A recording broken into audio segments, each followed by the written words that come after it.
You may remember me like this, but no more. The glasses are gone. I tossed them months ago because of a brand new procedure from Dr. Melendez known as RLE, Refractive Lens Exchange. The latest technology, the best eyesight I've ever had in my life, and you can check it out by clicking on the link in the description. For more information or to go buy your license online, visit the website at wildlife.state.nm.us. Get out and fish New Mexico. We're here to stay. We're putting in work all of here. KNML AM Albuquerque is the sports animal. Proud to be a Cumulus media station. Even if they're not that proud of us.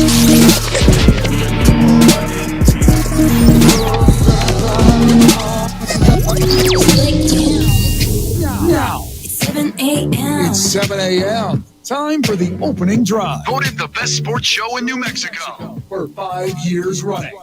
It's the OD and the AM with Jeff Symbieta and JJ Bach.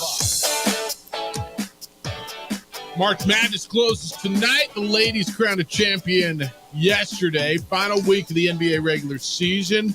United win a thriller, and yet all of it takes a back seat, even Masters week. And Tiger Woods, y'all. It all takes a little bit of a back seat. Good morning, Merry Monday to you. Boy, that was a quick weekend. Opening drive, Jeff Symbieta, JJ Buck on 95.9 FM and AM 610, the sports animal. How you living? What it do? You all right? How was the weekend? It's good. Yeah? Solid. Big stuff? Busy. What'd you do? It's a lot of stuff with the family. Saturday was nice. I saw something with you. You posted something that I liked.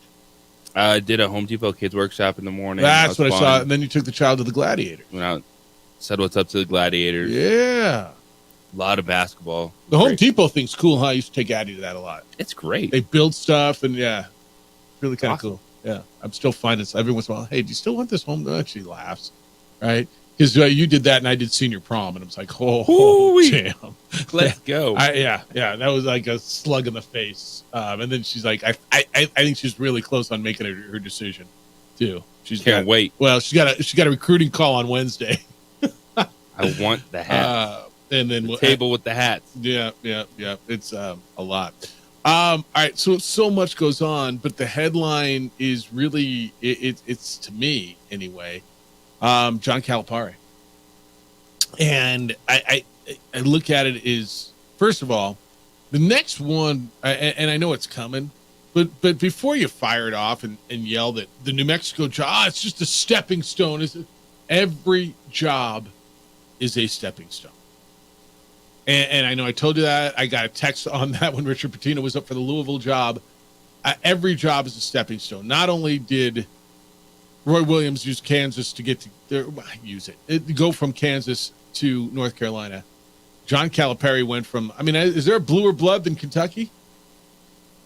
It's as blue as it gets. It's North Carolina, Duke, and Kentucky, right? And probably more so than UCLA, right? To go from that job to Arkansas, because it was getting hot in here. And instead of taking off all his clothes, he decided to change his clothes to red. And John Calipari is finalizing a deal to become the next men's basketball coach at Arkansas. It's huge in so many ways. You wonder who runs it at times. Calipari's contract is expected to have an overall salary of slightly less than $8.5 million. Right? He's making $8.5 million at Kentucky. It'll be a little less. So why go? Because it has gotten uncomfortable in Kentucky. JJ, they've only won one national championship in 15 years. And again, it's all relative, is it not? But it came down to relationships, right? And look, now Calipari's got a long-standing relationship with John Tyson. He's the billionaire who basically he's the T. Boone Pickens for Arkansas. Tyson Chicken. He's the Tyson Chicken guy. When you go down and buy frozen chicken at the grocery store. And so they reached out when Eric Musselman went to USC, and their athletic director and and Tyson guy got together and couple that with all the pressure that Calipari's been under at Kentucky, more than any time in his 15-year career. And here you go. Wildcats have been out in the first weekend of the NCAA tournament. This is crazy to me. And I guess I understand the pressure a little bit. JJ, I don't know where the noise comes from sometimes. This time I do. That fan base expects what they expect, right? They expect Alabama football, right? And they have been knocked out in the first weekend of the NCAA tournament every year since 2019. They lost to St. Peter's, who was a 15 seed under John Calipari. They lost to Oakland this year, who's a 14 seed under John Calipari. And after that first round defeat to Oakland, they lost their mind. But there was a $33 million buyout. He's one of the biggest names in that sport. He opted to go with the one and dones. And at the time, JJ, it was brilliant, right?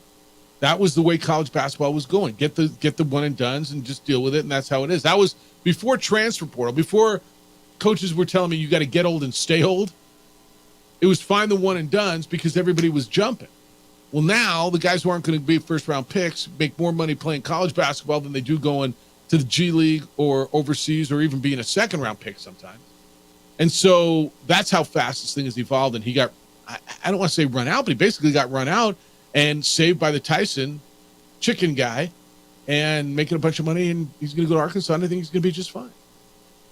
Well, either way, John Calipari is going to be fine. If they fired him That's and right. bought him out for $33 million. That's right. Or he had a job like this where he's going with a friend, a big-time booster that's going to give him all the money he needs for in the NIL world and anything else. And, Calipari would have gotten a job regardless. Kentucky fired him. And it's sport. It's as much as, fans want to scream about loyalty, this or that. Everyone understands the game. Like, you're only as good as your last season. And for Kentucky, when you look at what they've done over the last 5 years, of course, one of those years, it wasn't an NCAA tournament. But, 19 and 20, 2021, everything that went on there with season canceled, but then not appearing in the tournament. You mentioned it, first round loss to St. Peter's, a second round exit, and then this past season getting knocked out by Oakland as double-digit seeds that are sitting at home. It's not even – this is a team that expects to be playing this weekend. That's right. Final Four weekend. The fan base does. All the single time. Yeah. It's what happens with kind of UCLA, that same thing is, we're getting in the NCAA tournament making runs, but it's not good enough. But the last 5 years really amped things up for Kentucky. Calipari is like, all right, this is a great opportunity for him because when you're boys with I'm going to say probably a billionaire. No doubt. $1 billion booster, and you can get wherever you want at his school, easy move. Especially when it got so hot. From what I was hearing, he was miserable. He wasn't doing his media obligations. Everybody there wanted him out. The boosters at Kentucky stopped sending money. They're like, get rid of him. And they're like, the AD's like, how, man? I got a $33 million buyout. I got a Hall of Fame. He is a Hall of Fame coach. And this is how quickly it turns. And I remember about 2 weeks ago, I don't know if it was on our show or if it was in the Grammar interview, that Richard Pitino said something about, and I'm paraphrasing, but I think I'm paraphrasing closely. Something along the lines of, I don't think I ever said I want to be here forever, and the fan base probably doesn't want me here forever, right? And I know I'm paraphrasing that, but that was the gist, right? When they got Calipari and they won a national championship, and then they gave him basically that lifetime contract, like they gave Bill Self at Kansas. You thought they wanted you there forever. Well, nothing lasts forever. When you're Kentucky and you lose to St. Peter's and Oakland, it's your birthright to roll over those clowns, right? And I'm saying it from their perspective, not how I feel. Then all of a sudden you don't, and you're not good enough for us anymore. And it's been funny listening to some of the comments and reading some of the stuff from Kentucky fans. And they wanted him out so badly. They wanted him gone. And they got it. And now let's see what they get. The word is they're going to go after Jay Wright. I think everybody's going to go after Jay Wright. I don't think they're going to get Jay Wright. Sounds like he's pretty comfortable where he is. Dan Hurley. Does Dan Hurley leave Connecticut for that? mean, they'll throw a lot. The only reason would be money, right? Yes, and at this point, never say never. No, I don't. Any of I these don't. jobs. I don't. Like Dan Hurley go out there and back-to-back titles at UConn, and there could be some crazy deal that drops, and he's like, all right, let's go give it a try at Kentucky. The only reason would be money, because Dan Hurley, if they win tonight, they could be working on a three-peat history. He's got, I don't know, give me a better program in America right now. A team that wins 2 in a row, that's won 6 since 1999. So in the last 25 years, you win 6 championships. Who's got a better program? Duke? No. Carolina? Kansas? Kentucky? Who? The answer is nobody. Just because you don't talk about them all the time, because they're solid up there and they continue to win. But to your point, JJ, money traps everything. Billy Donovan, they'll go after. He's with the Chicago Bulls. If Billy Donovan wants to come back to college, I imagine he listens to that, right? Yes. And after that, they're going to go after Nate Oates, who's the Alabama coach. Yeah, there's going to be a lot of SEC teams trying to poach each other's coaches, because Arkansas offered Chris Beard Ole Miss first. Got turned down. And they went after Chris Beard before Calipari, which is crazy to me. Well, it sounds like they didn't even think Calipari was an option. Until the Tyson calls his buddies, or hey, John, come down to Arkansas. Because as of last week, Kentucky was like, yeah, we're bringing back Calipari. That's right. He's going to be our coach. And, Calipari did Kentucky a favor. It's all right, you're done with me? Fine, you don't have to worry about your $33 million. I'm going to take this job at Arkansas. Yeah. I'm not going to lie. I was a little surprised. Nothing stuns me anymore in college basketball. That job, that he was going to that job, before I knew that the connection with John Tyson. Yeah, I think that's the initial reaction for everyone. Like, why that job? Arkansas. Now, that job, when Nolan, do you remember Nolan Richardson? 40 Minutes of Hell?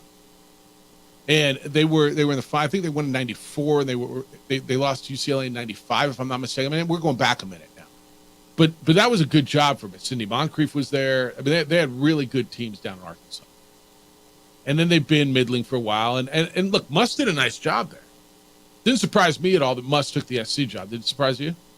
No, he's California connections. Yeah, that one didn't surprise me. That doesn't surprise me. It did Arkansas get better. Yeah. You know why? If Cal recruits the guys that he was recruiting. He did have 5 top 100 guys signed. Right. If he coming in this past class. But I think, and he's even acknowledged in multiple interviews, that's been an adjustment. When you look at some of those other teams that he had with the one and dones, they were a different level. Different level one and dones? Anthony Davis, players like that, and there hasn't been Karl Anthony Towns? Yeah. Like they were legit like franchise NBA guys, and he's had really talented players, but they're young guys that aren't those dudes. Yep. I think it shows how quickly the evolution continues to go, right? Because once it got to the one and done thing, once you got everybody trying to get him, and Duke even got involved with that, right? Remember, Duke was the last one on, but that's how you won in college basketball 10 years ago. Now you win in college basketball by getting older and staying older. That's what coaches keep saying. They're not recruiting high schools as much. They're recruiting the portal. Look at the teams who are in there. Look at the amount of seniors that are in the game tonight as opposed to the amount of seniors that were in the game 10 years ago. Especially the impact guys. And that's the difference. Ton of show for you today on a Monday, 505-246-0610. That's how you get in today. 505-246-0610 on April 8th. You're already hitting me on the text line with that same number. Emails Jeff at sportsanimalabq.com. JJ@sportsanimalabq.com, and on the Twitter or the X, it's _JJ Buck. We're going to get into the championship game today. We're going to get into the weekend of women's basketball, an offensive foul, an illegal pick. I can't tell you how many times I was asked, would you make that call? What did you think of that call? I'll tell you what I think of that call. I want to know what you thought of that call as well at the end of the UConn-Iowa game. And then South Carolina wins it all yesterday. So a ton to do. Jeff and JJ on 95.9 FM and AM 610, The Sports Animal. How's your car looking? We had a little storm last week. Maybe get a little one tomorrow. Time to get online at otsdetailing.com. Call On the Spot Automotive Detailing and have them come out and detail your vehicle. If you're getting a little tax money back, maybe that's a good way to utilize that by taking care of one of your biggest investments, your vehicle. On the Spot Automotive Detailing comes to you and details your vehicle. That's at your convenience, where it works for you, when it works for you. So what does that even mean? I get asked that all the time. Do they really come out to your place? Yeah, while I'm working there in the parking lot. And they detail my vehicle. When they're done, I go outside, and there's literally people standing around going, dude, that's so cool. How can I get it? Well, it's easy.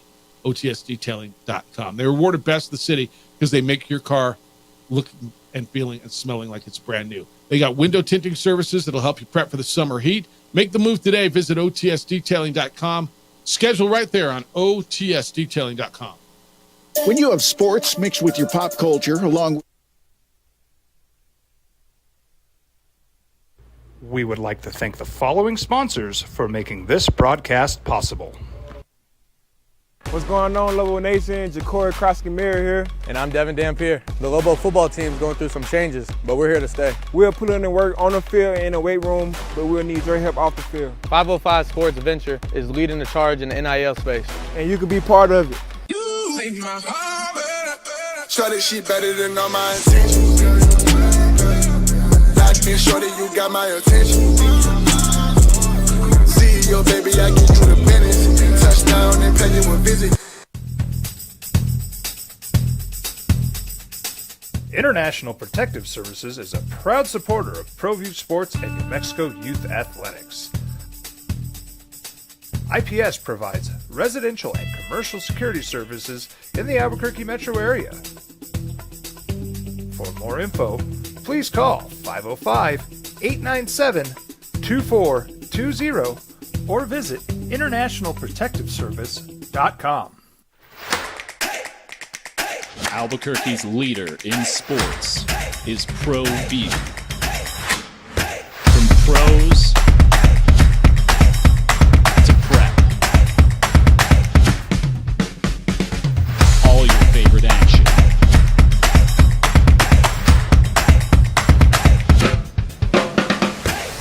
All your favorite talk shows.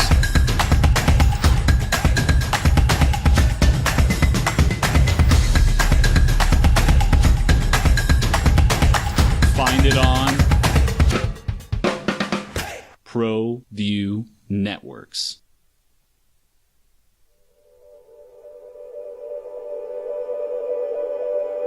We aren't all born with the same opportunities. But it's the people who care that change everything. Get ready, Sprout, get ready. My coach, my teacher, my older sisters, my grandma, my brother, my tutor, my dad, and my mom. As New Mexicans, it's up to all of us to do our part. So that no child goes without love. And no family has to do it all on their own. They're all our children. Every single person is called to make a difference in the life of a child. It's up to all of us to do our part. To pull together. Pull together. Pull together. To make New Mexico the best place to be a kid.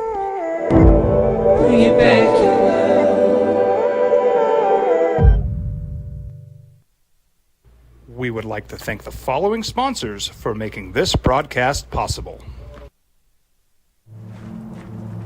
Young driver, this one. Hard to get her out. She'd been drinking. This one. Both of them gone. They'd been drinking, and he drove clear off the road. This was my family. Drunk driver hit us. And my wife and our daughter, they didn't make it. If you're drunk, blasted, intoxicated, ripped, plastered, taint, destroyed, bruh. If you're like this, you shouldn't be driving.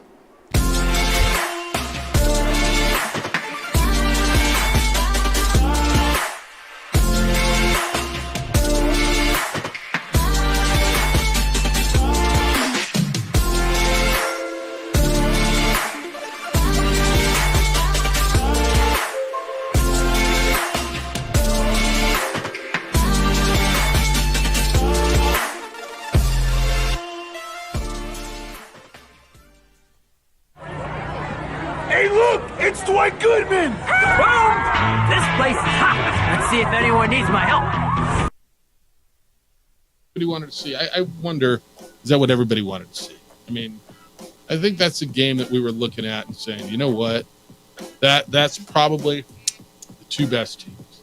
That's probably what we were staring at all year, right? It feels like I want to see UConn and Purdue tonight, and I do, and I'm looking forward to it. It's the opening drive. Jeff Symbieta and JJ Buck. Ladies owned the weekend in a large respect. They played on Friday. They played on Sunday. They crowned a champion yesterday. South Carolina beat Iowa 87-75 in the championship game. How much of the women's game did you watch? Because I'm not going to lie, I watched a bunch of it. And made sure I was home Friday night to watch the ladies. You watched a bunch of it? Yes, I did. Did you like it? Of course. It was every time I watch Iowa, I'm like, they can't beat them. I was like, they can't beat LSU. I mean, this is good, but they're not good enough. They get out-rebounded. They got out-rebounded the championship game 51-20. They got out-rebounded by 20 every night, and yet somehow they're right there. That South Carolina team was too good. Camila Cardoso was, 15 points, 17 rebounds. Caitlin had 30 points, 8 rebounds, 5 assists in her final game. And I thought one of the coolest things was when Dawn Staley, the South Carolina coach, gave her props and called her out on the stage and gave her props and said, you are one of the GOATs and you elevated this game. And I thought that was incredibly classy of Dawn Staley.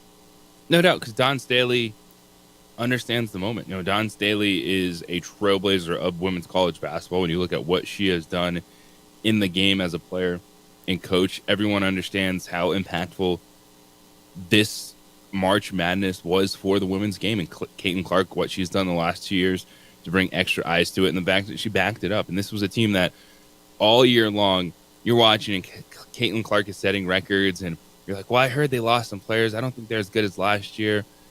And they're right back there in the championship game, had an amazing first quarter, 18 points, had an 11-point lead, but South Carolina is just a different beast. And this is a team, this South Carolina team, it's ridiculous. Because they're not the same team they were last year. That's right.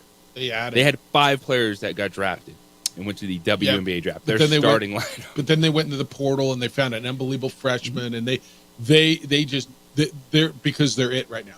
Because they're it. They're the program, right? Them and UConn.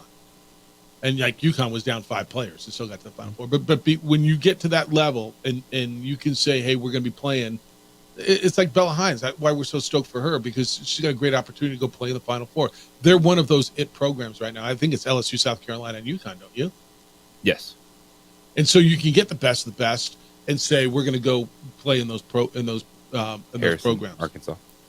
And that's what it is. Tell me, Harrison, is that what you said? All right, 505-246-0610. The big story this morning. There's so many of them. John Calipari going to Arkansas and leaving Kentucky and opening that job, and I think it's a big deal. Harrison, you want to talk about that? Good morning. You're on the Sports Animal. Yeah, so I was at I'm from Albuquerque, went to the Pit my whole life, and then I got a chance to go run for Arkansas in the early 90s, and we had a great team out there. We went to a Final Four. This is before we won the national title. And that fan base in Arkansas definitely rivals, I wouldn't say rivals the Pit, but it's crazy as well. And I was only there when there was a 9,000-seat stadium at Barnhill Arena, and it was nuts. Now they built the Bud Walton Arena with 20,000 people. And Calipari used to have to go from Kentucky to Arkansas to play them at Arkansas. And he saw how crazy those fans were. So this is he's probably very excited about it because there's plenty of money there, and I think it's a great fit. And then Calipari just recently realized the one and done is done. So he's going to pivot in what he does as a coach, I think. And I think Arkansas is going to be pretty strong for a long time because of this and that fan base and that money. So it's a pretty amazing that he got that job. I'm kind of shocked, but at the same time, I can see it. He's seen how crazy Arkansas is. You think it's a crazier or more passionate fan base than Kentucky? And it might be along the same thing, but he just got on the bad side of crazy right now.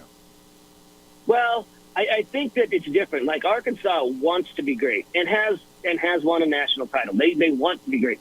Kentucky more expects it. So I think he's going to have a little less pressure, and that's going to be helpful. But I think he understands college basketball very well, and he just, he's going to wake up. So this is going to be an interesting marriage, if you will, but it could be very good for Arkansas, a very good run for Arkansas. No, it's great perspective. It's great. I appreciate the call. Thanks for the call, Harrison. He called at 505-246-0610. He's talking about it, and I told you, 94, they won the championship. They beat Duke 76-72 and got back to the title game. I was at this one, 95, at the Kingdome in Seattle. That's when UCLA and the O'Bannons and Jim Herrick was the coach, beat them 89-78 in the championship game. Since then, they went through a period.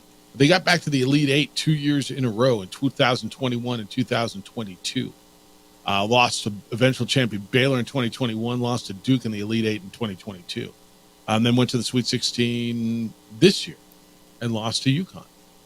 So, look, there's a lot of history there. There's a lot of history there.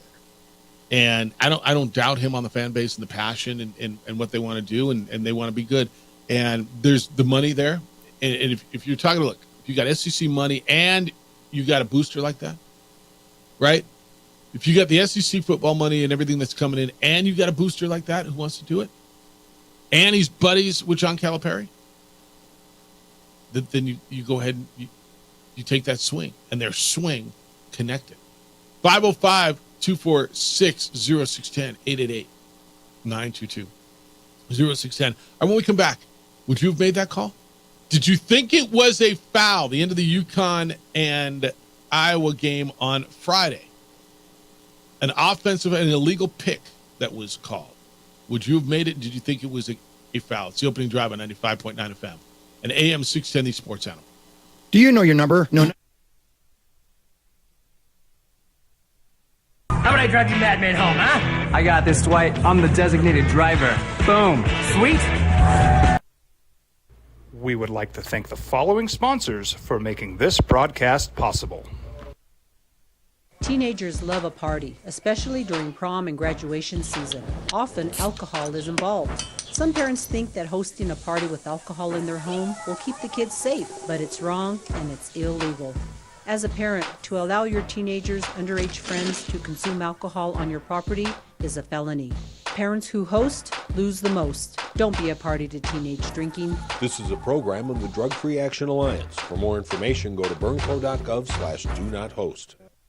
What's going on, Lobo Nation? Ja'Cory Krosky-Miller here. And I'm Devin Dampier. The Lobo football team's going through some changes, but we're here to stay. We'll put in the work on the field and in the weight room, but we'll need your help off the field. 505 Sports Venture is leading the charge in the NIL space. And you can be part of it. Shorty, she better than all my intentions. Locked in, shorty, you got my attention. See your baby, I get you the business. Touchdown and pay you a visit. If you're drunk, blasted, intoxicated, ripped, plastered, destroyed, bruh. If you're like this, you shouldn't be driving.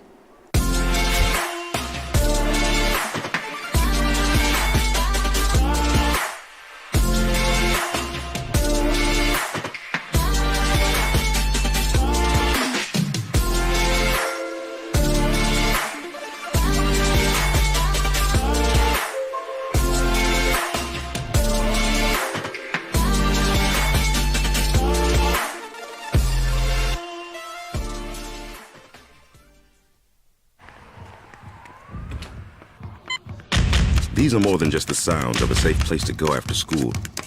These are the sounds of interest being ignited and of mentors making an impact. At Boys and Girls Clubs, we don't do just one thing. We do whatever it takes to meet the needs of every kid who comes through those doors. Because whatever it takes is what it takes to build great futures. Great futures start here.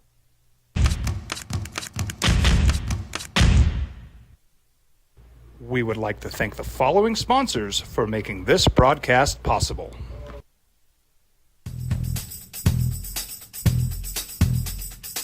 International Protective Services is a proud supporter of ProView Sports and New Mexico Youth Athletics. IPS provides residential and commercial security services in the Albuquerque metro area.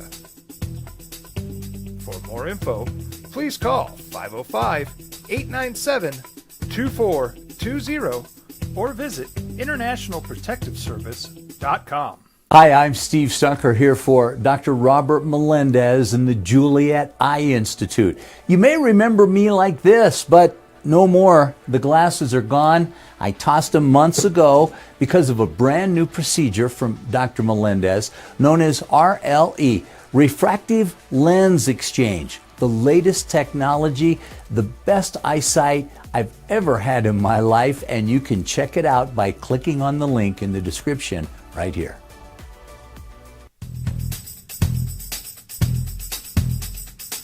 International Protective Services is a proud supporter of ProView Sports and New Mexico Youth Athletics. IPS provides residential and commercial security services in the Albuquerque metro area. For more info, please call 505-897-2420 or visit internationalprotectiveservice.com. If you're drunk, blasted, intoxicated, rip, plastered, destroyed, bruh. If you're like this, you shouldn't be driving. Albuquerque's leader in sports is ProView. From pros to prep. All your favorite action.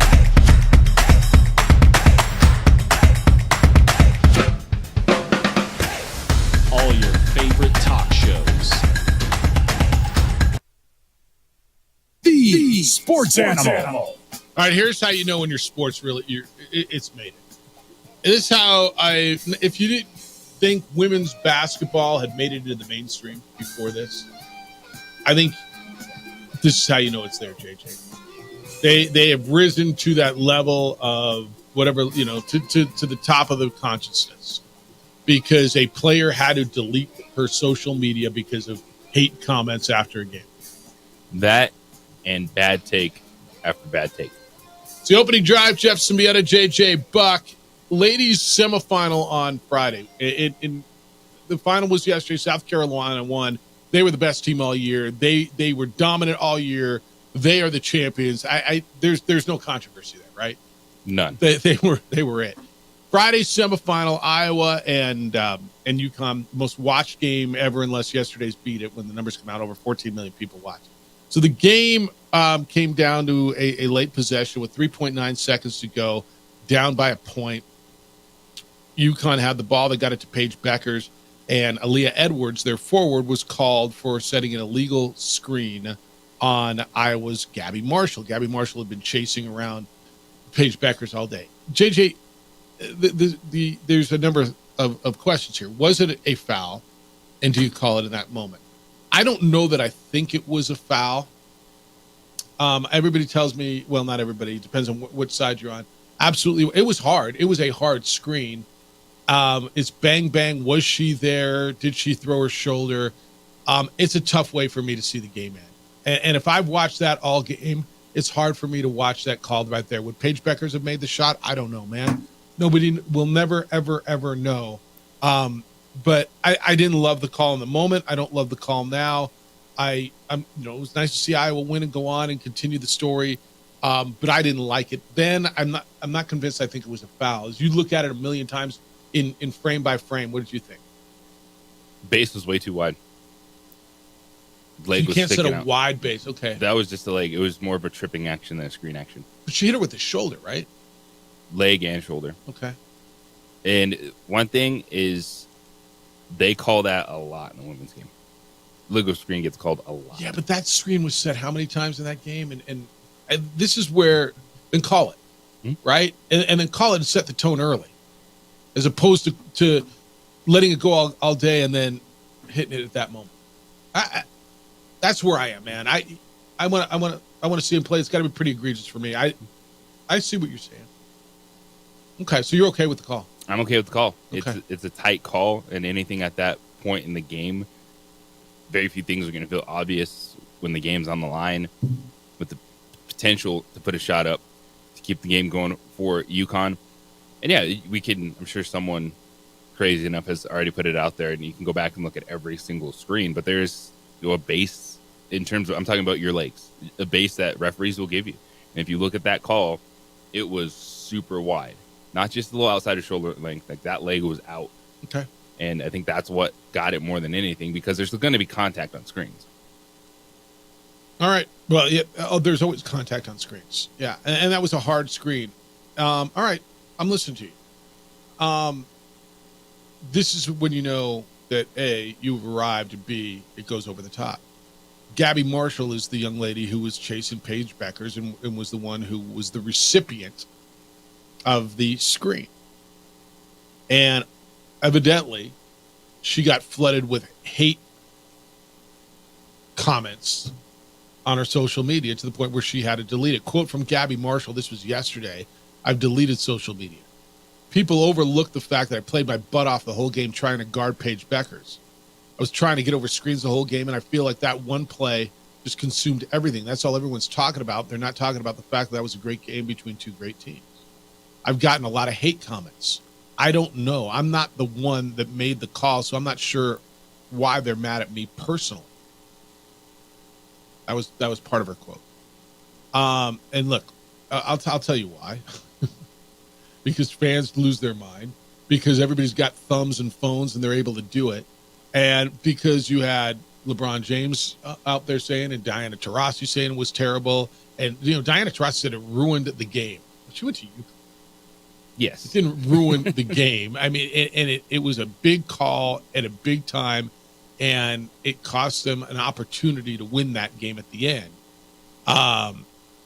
But Gabby Marshall continued, when the right call is the right call, it's not fair to say you can't make that call with 10 seconds left when you make it with 10 minutes or 2 minutes left.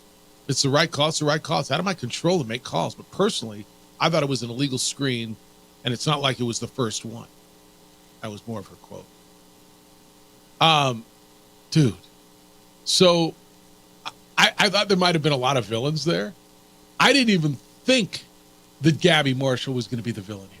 That she was going to be the recipient of all the vitriol coming from UConn fans and people who thought that was a bad call. You're right. I don't know how we got here or when sports became this, but you made it when it's not just breaking down a call, it's the craziness that comes with it now and the reaction from people on social media that consume you, and you can't just sit here and say, it's just a small faction. No, pretty much every single one of us is on social media. So it's a bigger snapshot than you want to believe it is at this point in time. And here we are. It's vibing, it's going, and people are paying attention, as we saw this weekend. Well, when it gets personal to you, it matters, right? I mean, when it's in your DMs, when it's in your timelines, then it gets personal. Her coach, Coach Bluter, said, "It's unbelievable to me that you're going to criticize a 20-year-old kid for something that she had no control over." I thought we handled that pretty well. We switched onto it, out onto it.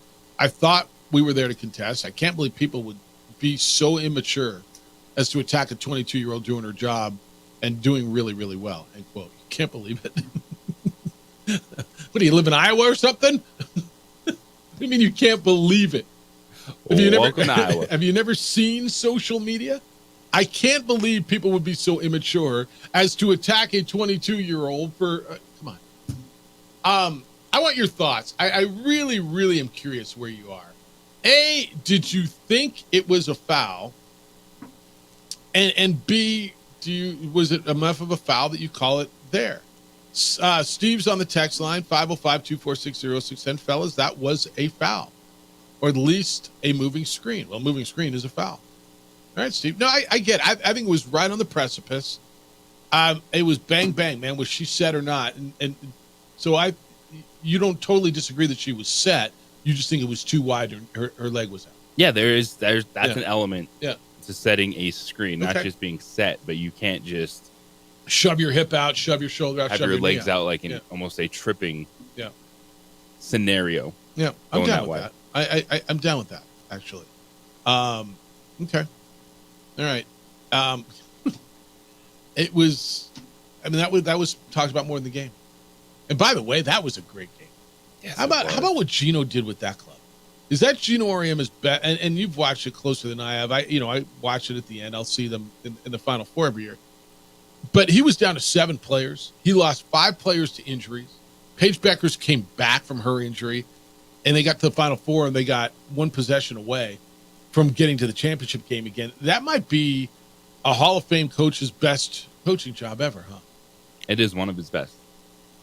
Of just how he managed it, and they were just a 3 seed this season, and it's also a credit to the game of women's college basketball. I know there's still a larger gap than the other sports in terms of the good versus everyone else, but when you look at the top seeded teams this season, and to see what North Carolina State, UConn were able to do, 3 seeds, get to the Final Four, the 1 seed just not rolling through the entire thing. And Gino Auriemma, he's been at the forefront of that. And when you go back and look at what Pat Summitt did at Tennessee, Don Staley, this was a great tournament. And there were so many moments that you want to have, the reaction moments. And yeah, it was a call at the end of the game, a screen. Was it fair or not? But I was just so happy for women's basketball over the last couple of weeks, and this weekend, just because it wasn't just about Caitlin Clark. And I think that's the biggest thing, is Caitlin Clark brought people in, and then you realized, these were all really good games. Yeah, everybody had, whether it's Paige Beckers or it's Camila Cordova, or whoever it was, or Cardoso. I'm sorry, Cardoso. Everybody had someone. Angel Reese. The other thing is, the way people handled themselves was pretty impressive, and I think society, not just media. I think people lean on media leans. No, society does. You love to lean on one controversial comment, right? All we remember last year, you barely remember who won last year. You remember it was LSU because you just remember Angel Reese, right, with the ring thing and the hand. Everything from how Paige Beckers handled herself after that game. She's Connecticut star. After that offensive foul was called, and Paige Beckers says everyone can make a big deal of that one single play, but not one single play wins a basketball game or loses a basketball game. I feel like there were a lot of mistakes that I made that could have prevented that play from even being big. The way Auriemma handled it, which, man, you could see him. He had to eat it up and just chew it. And he says, there's probably an illegal screen that you can call on every single possession. I just know there were 3 or 4 of them called on us, and I don't think there were any called on them, so I guess we just got to get better on illegal screens. That was him taking a shot but kind of backing down a bit, right? The way Caitlin Clark handled after the game when she lost, what Dawn Staley said after she won, what Kim Mulkey at LSU said after they lost. The way these ladies handled themselves, JJ, it was pretty spectacular and insanely mature, and dare I say refreshing to watch people handle themselves with grace and class in defeat and in victory.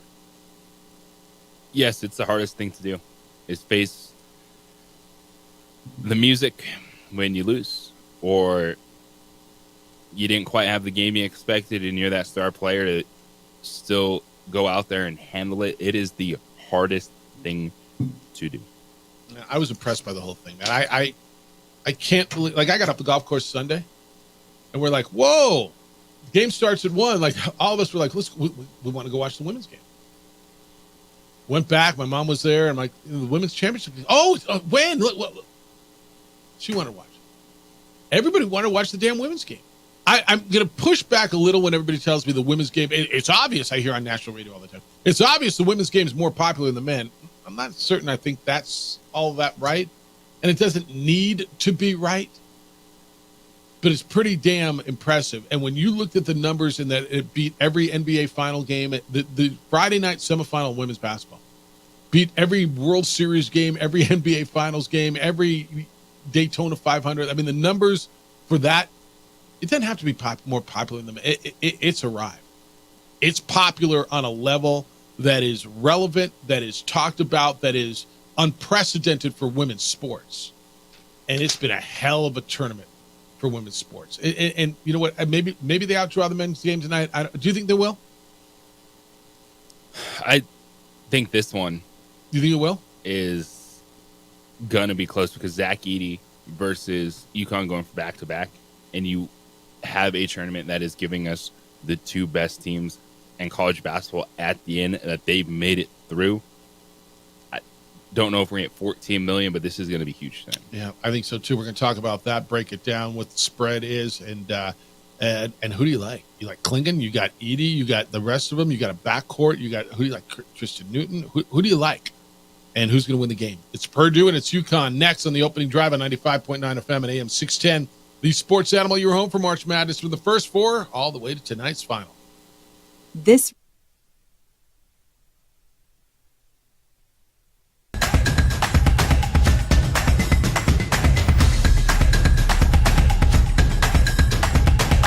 Find it on ProView Networks. We would like to thank the following sponsors for making this broadcast possible.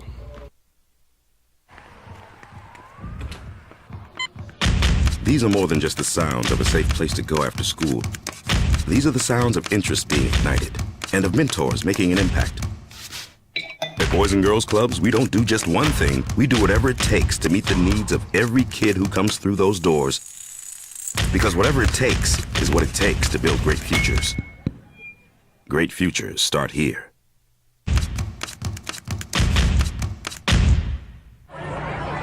Hey, look! It's Dwight Goodman! Boom! This place is hot.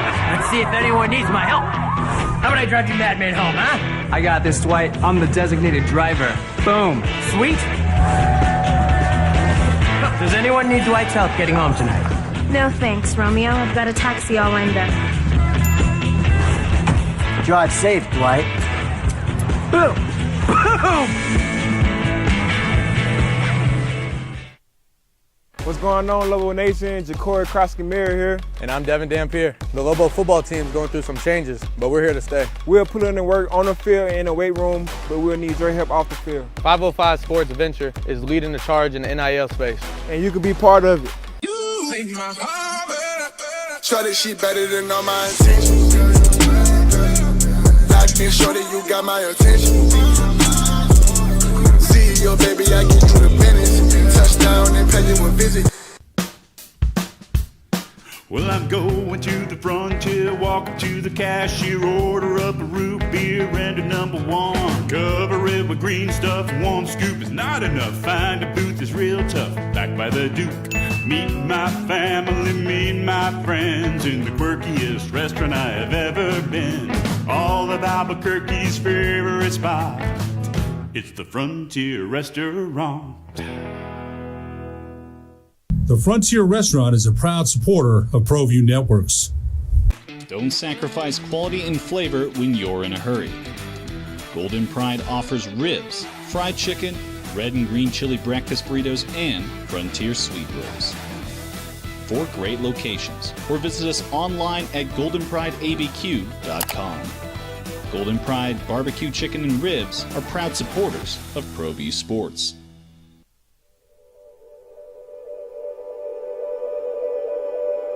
We aren't all born with the same opportunities. But it's the people who care that change everything. Get ready, Sprout, get ready! My coach, my teacher, my older sisters, my grandma, my brother, my tutor, my dad, and my mom. As New Mexicans, it's up to all of us to do our part. So that no child goes without love. And no family has to do it all on their own. They're all our children. Every single person is called to make a difference in the life of a child. It's up to all of us to do our part. To pull together. Pull together. Pull together. To make New Mexico the best place to be a kid.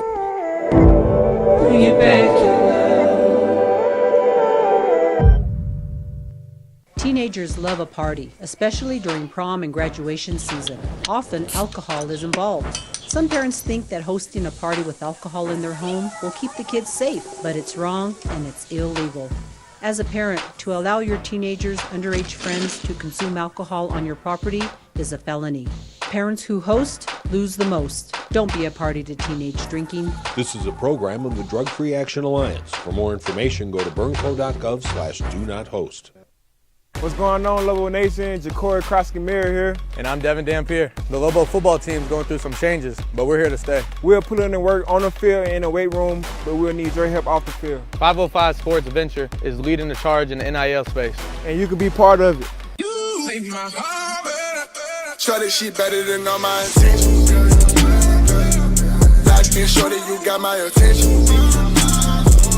See your baby, I get you the business. Touchdown and pay you a visit. Young driver, this one. Hard to get her out. She'd been drinking. This one. Both of them gone. They'd been drinking, and he drove clear off the road. This was my family. Drunk driver hit us. And my wife and our daughter, they didn't make it.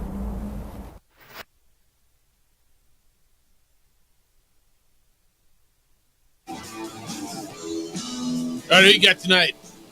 Men's final tonight here on the Sports Channel. Looking forward to bringing it to you. It is UConn #1. It is Purdue #1. How can they both be ones, Jeff? Well, at different regions. 7:20 tip time. That's 9:20. Why are they doing that?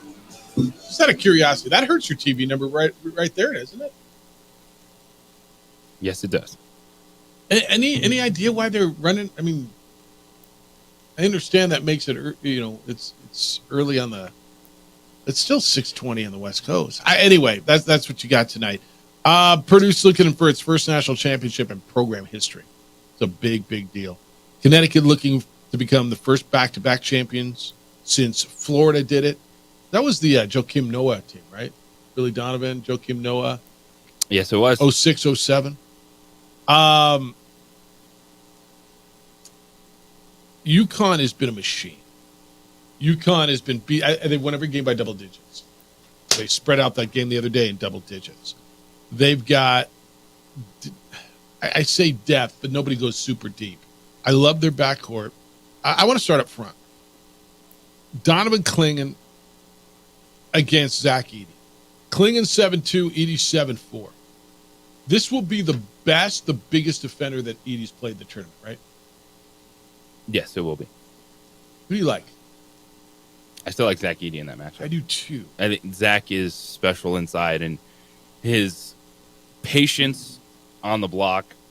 I'm really interested to see what he does though when he has to put a little extra touch on it. He has to go over someone inside with Clingan going to be on him.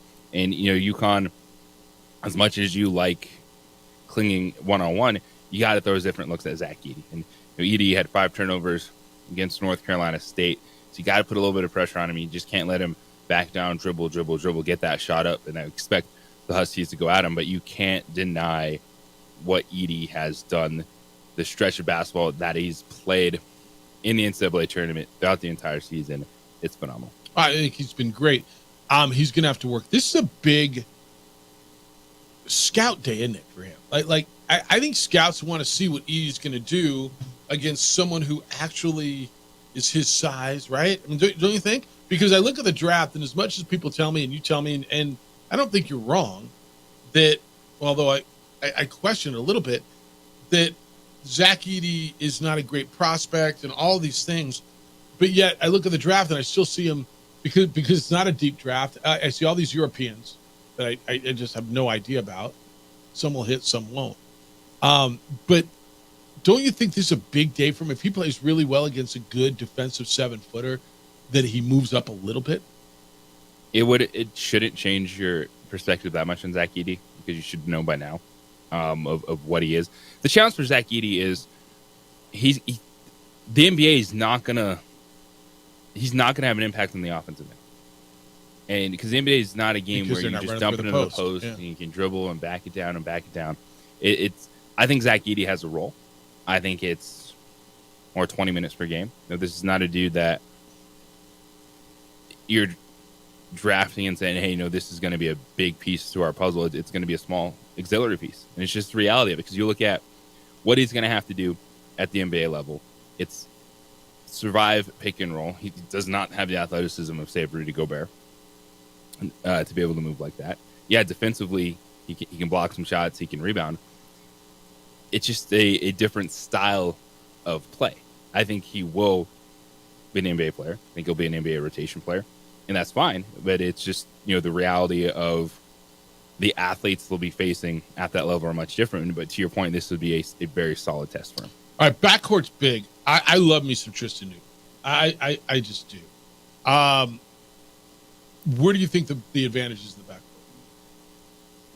I think it was with UConn. As Newton, I think he's going to be the best guard on the floor. For Purdue, I think Brendan Smith has been really good this entire season. He did have like a 15-assist game a couple games ago, so he's still a really good distributor. But when you look at Newton, Cam Spencer, Stephen Castle, the backcourt for UConn, Cam Spencer, the transfer, is just a big-time shooter. I think that's where UConn has an advantage. All right, what do you think? 505-246-0610. Call your shot. And when we come back, 50 years ago today. 50 years ago today, the most magical of baseball, and I would say at that point, American sports numbers was eclipsed. Kind of weird on the day that there's going to be an eclipse, is it not? Relive that magical moment. Some of you are going to remember it firsthand. I want you to share your memories on the 50th anniversary of that home run. It's the opening drive on 95.9 FM and AM 610, the Sports Animal.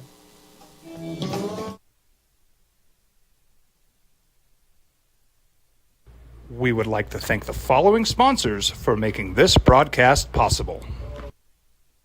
What's going on, Lobo Nation? Ja'Cory Krosky-Miller here. And I'm Devin Dampier. The Lobo football team's going through some changes, but we're here to stay. We'll put in the work on the field and in the weight room, but we'll need your help off the field. 505 Sports Venture is leading the charge in the NIL space. And you can be part of it. Shorty, she better than all my intentions. Locked in, shorty, you got my attention. CEO, baby, I get you the business. Touchdown and pay you a visit.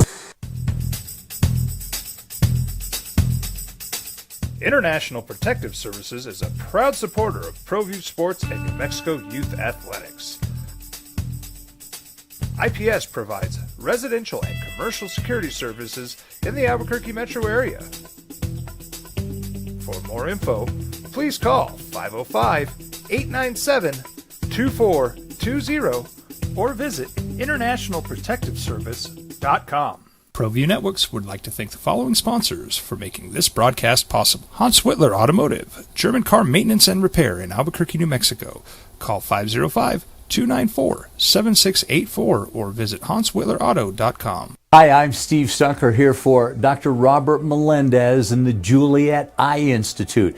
You may remember me like this, but no more. The glasses are gone. I tossed them months ago because of a brand new procedure from Dr. Melendez known as RLE, Refractive Lens Exchange. The latest technology, the best eyesight I've ever had in my life, and you can check it out by clicking on the link in the description right here.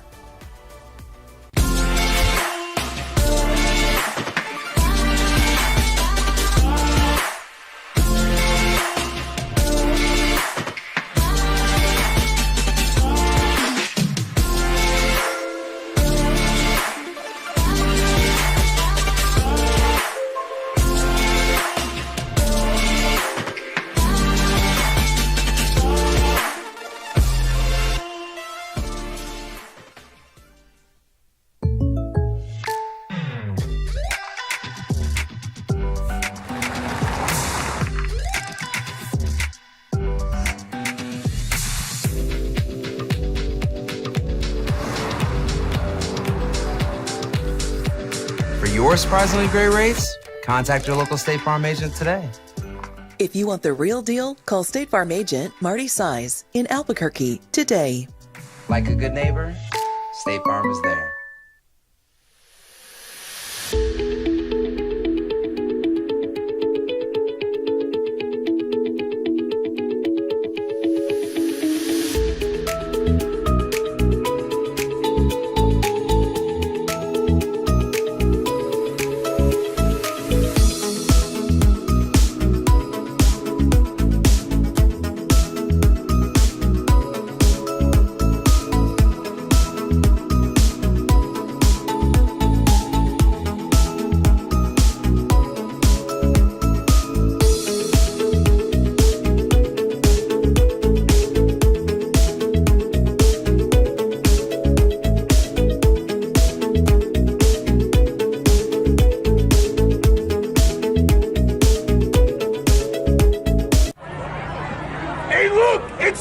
Goodman! Boom!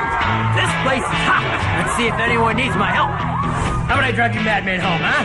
I got this, Dwight. I'm the designated driver. Boom. Sweet.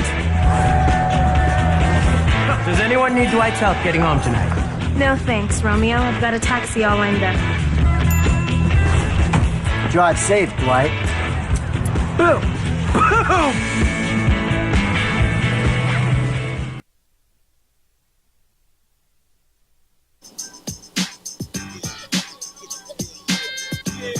Now, voted the best sports show in New Mexico for 5 years running. It's the OD in the AM with 3-time New Mexico Sportscaster of the Year, Jeff Symbieta and JJ Buck. Now, it really was one of the most iconic moments in sports history for a long time in this country. It was insane how big it was, the cultural significance it had. We just talked about Gabby Marshall from Iowa getting hate.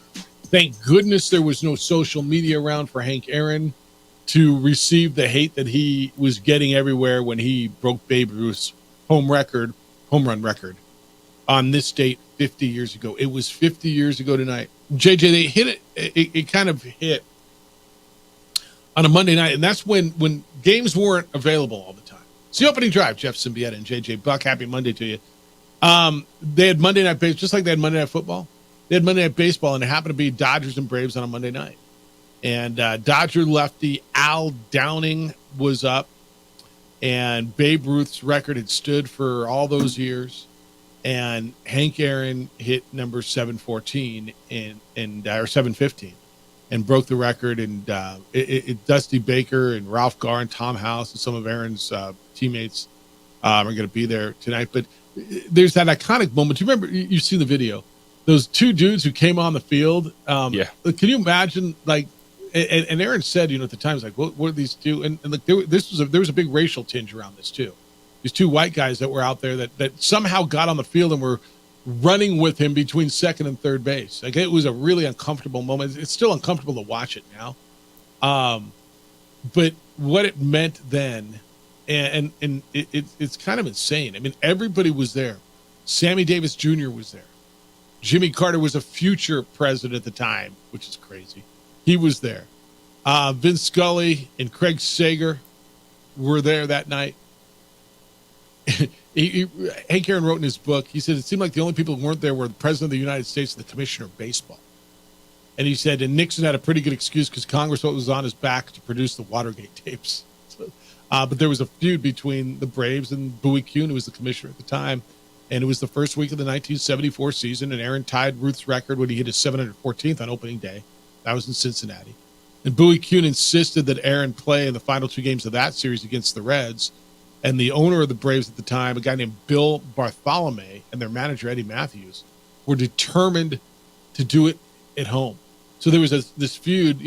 Bowie Kuhn was saying, no, he's got to play. It was like load management, JJ, back in the day. And the manager and the owner, they wanted to do it at home in Atlanta. And so Aaron he actually played 7 innings of the series finale in Cincinnati. But he came back to Atlanta that game, that Monday, with the opportunity to give the hometown fans the chance to witness what I still think it's one of the greatest moments in sports history. And it didn't take long. He walked in his first plate appearance. It was the home opener for the Braves. And he came to play. It was the 4th inning against Al Downing, the Dodger lefty. And do you know it's Bill Buckner out in left field? Out in left field. Yeah, I'm pretty sure he was playing left field at that time. You've seen that. I mean, is this one of those moments? I know it's way before your time, but does that moment mean anything to you? Of course. Yeah. It is such an impactful moment in sport, in history. And it's iconic. Everyone that has watched any sort of sports knows exactly what you're talking about. That moment, the home run rounding the bases, the two fans running out with him. And it is something that everyone should know about, everyone should remember. And Hank Aaron was, such a trailblazer for baseball that this is one of those things. Anytime it pops up and you're like, oh yeah, today was the day, make a note of it 50 years ago and talk about it. Yeah, Vince Scully was on. I think this is Vince Scully's call that you're going to listen to. Maybe. All right, I can't. Don't have the Vince Scully call. I think these speakers were somehow pulled out over there. Yeah, they're pulled out down there. If we could get that, because Vince Scully, this is, and again, 50 years ago, Vince Scully passed away a few years ago. In the moment, and I don't know that Vince Scully rehearsed this, to bring the baseball relevance and the social relevance that Vince Scully brought to that moment was, to me, and this was, again, a little boy who's heard it over and over and over again. To be able to mesh the baseball relevance and the social relevance at the time. High drive into deep left center field. Buckner goes back to the fence. It is gone.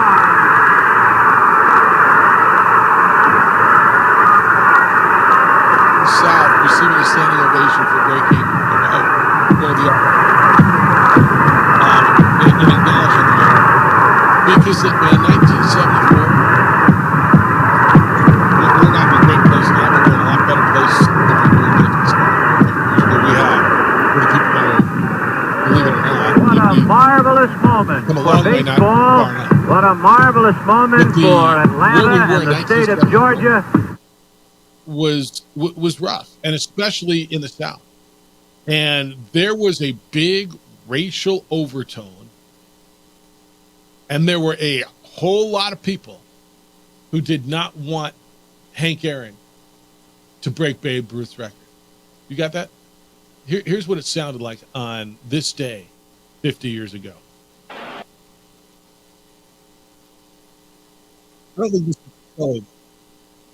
Yeah.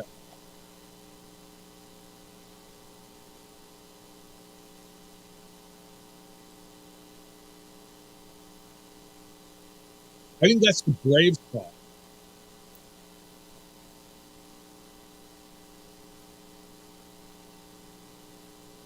Yeah,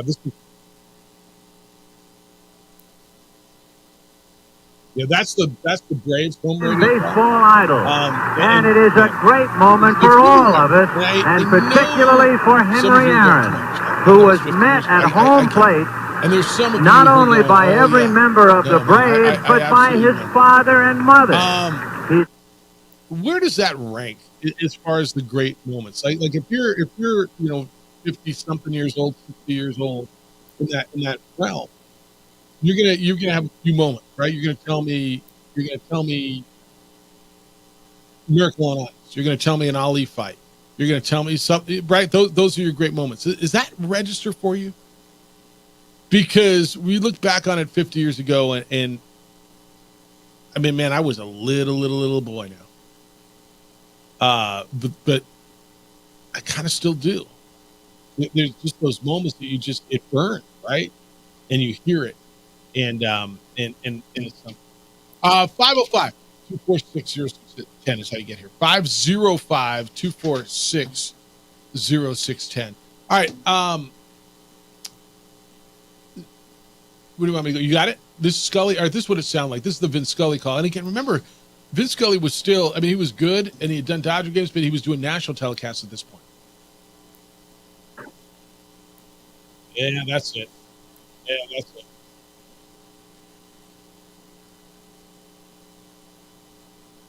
is Buckner.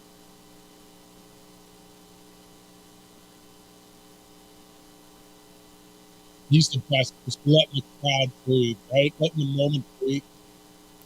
He's so good at this. You got on radio, you feel it, right? Then it pops in. This is where those guys were on third base. In the second inning. He means the tying run at the plate now. So we'll see what Downing does. Al at the belt, delivers, and he's low, ball one. And that just adds to the pressure. The crowd booing. Downing has to ignore the sound effects. and stay a professional and pitch his game. 1 ball and no strikes. Aaron waiting, the outfield deep and straight away.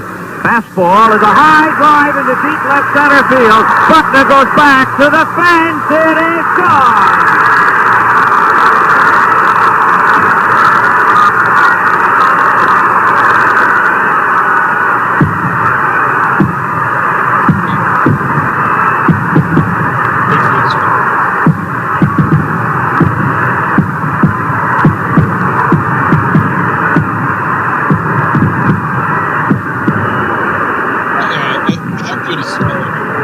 Marvelous moment for baseball. What a marvelous moment for Atlanta and the state of Georgia. To me, he's had some great calls. That was one of his best efforts. He's a poet with a microphone, and it's special. You know, it's something that I think about a lot, and about how do you present moments? What do you do? Do you think about it beforehand? Do you try to let it come naturally? Because you have to have some thoughts in your mind of where you want to go. And that's also, baseball is a special game. You can't do that with a lot of sports because you have time. You let it play out. You can tell stories. You can't do that with a lot of things. And Vin Scully is the best one. He captured a moment, and I don't want to make this all about Vin Scully because it's about his 50th anniversary of what Hank Aaron did. But his words reinforced how big of a moment that was. How about the Stones on him in 1974? To acknowledge that and say that on a national broadcast. You know what I'm saying? Yeah. Because I promised Vin Scully probably got backlash. Right? To acknowledge the moment, a black man in the Deep South getting a standing ovation. And he said, what a great moment for Hank Aaron, what a great moment for Atlanta and for our country. Because it wasn't quiet. It wasn't quiet back in 1974. Granted, it wasn't on social media because, but it was pretty loud, and it's been well documented over the years. Death threats, and there were plenty of people who did not want that black man to break that white man's heart. And 50 years ago today, man, it was, again, if you were around, if you remember it. I'd love to hear your thoughts in the moment of what that meant. Were you rooting for him? Again, Hank Aaron's kind of a hard guy not to like, too. There wasn't a whole lot of thrash or controversy around him. He was the dude who went out and balled everything. Played 160 of 162 games every year and played it the right way. And was a gentleman. 50 years ago today, Hank Aaron broke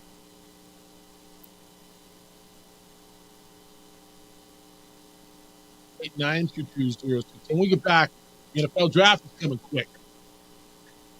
This quarterback is the kind of guy who gets you fired. One analyst is saying that. Who's the quarterback and why? That's next on the opening drive on 95.9 FM and AM 610 Lee Sports Animal. This report.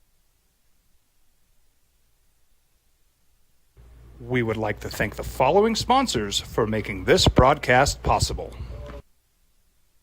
Don't sacrifice quality and flavor when you're in a hurry. Golden Pride offers ribs, fried chicken, red and green chili breakfast burritos, and Frontier Sweet Rolls. 4 great locations, or visit us online at goldenprideabq.com. Golden Pride Barbecue Chicken and Ribs are proud supporters of ProView Sports. These are more than just the sounds of a safe place to go after school. These are the sounds of interest being ignited and of mentors making an impact. At Boys and Girls Clubs, we don't do just one thing. We do whatever it takes to meet the needs of every kid who comes through those doors. Because whatever it takes is what it takes to build great futures. Great futures start here.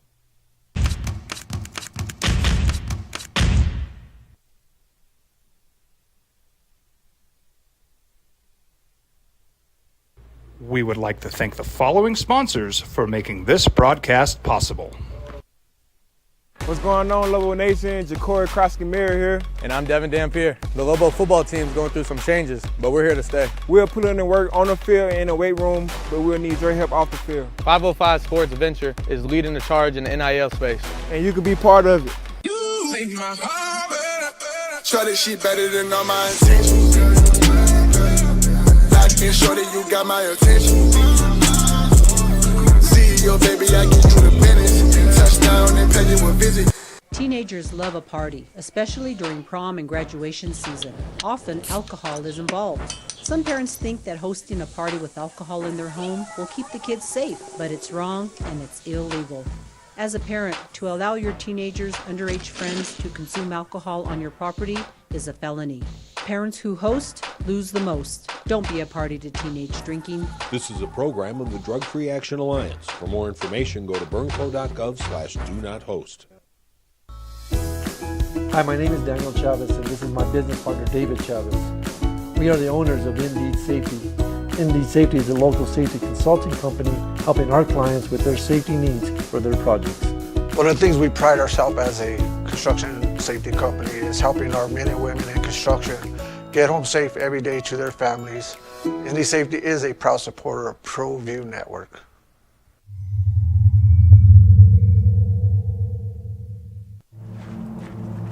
Young driver, this one. Hard to get her out. She'd been drinking. This one. Both of them gone. They'd been drinking, and he drove clear off the road. This was my family. Drunk driver hit us. And my wife and our daughter, they didn't make it. I was born in New Mexico. I grew up on these streets. I got in trouble here, and I fought my way back in Burquia. I love New Mexico, especially the people. Now I'm using my training, tenacity, and energy to fight for you. I'm Adam Oki, lawyer, fighter, and New Mexican. I was a local athlete here in New Mexico, so I'm proud to support your local athletes.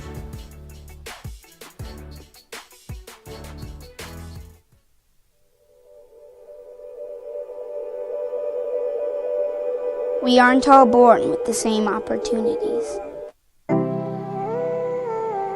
But it's the people who care that change everything. Get ready, Sprout, get ready! My coach, my teacher, my older sisters, my grandma, my brother, my tutor, my dad, and my mom. As New Mexicans, it's up to all of us to do our part. So that no child goes without love. And no family has to do it all on their own. They're all our children. Every single person is called to make a difference in the life of a child. It's up to all of us to do our part. To pull together. Pull together. Pull together. To make New Mexico the best place to be a kid.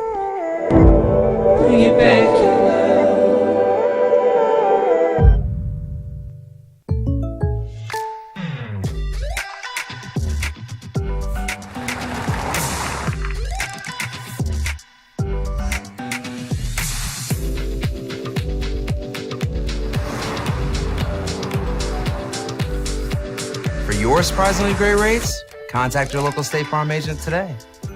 If you want the real deal, call State Farm agent Marty Size in Albuquerque today. Like a good neighbor, State Farm is there.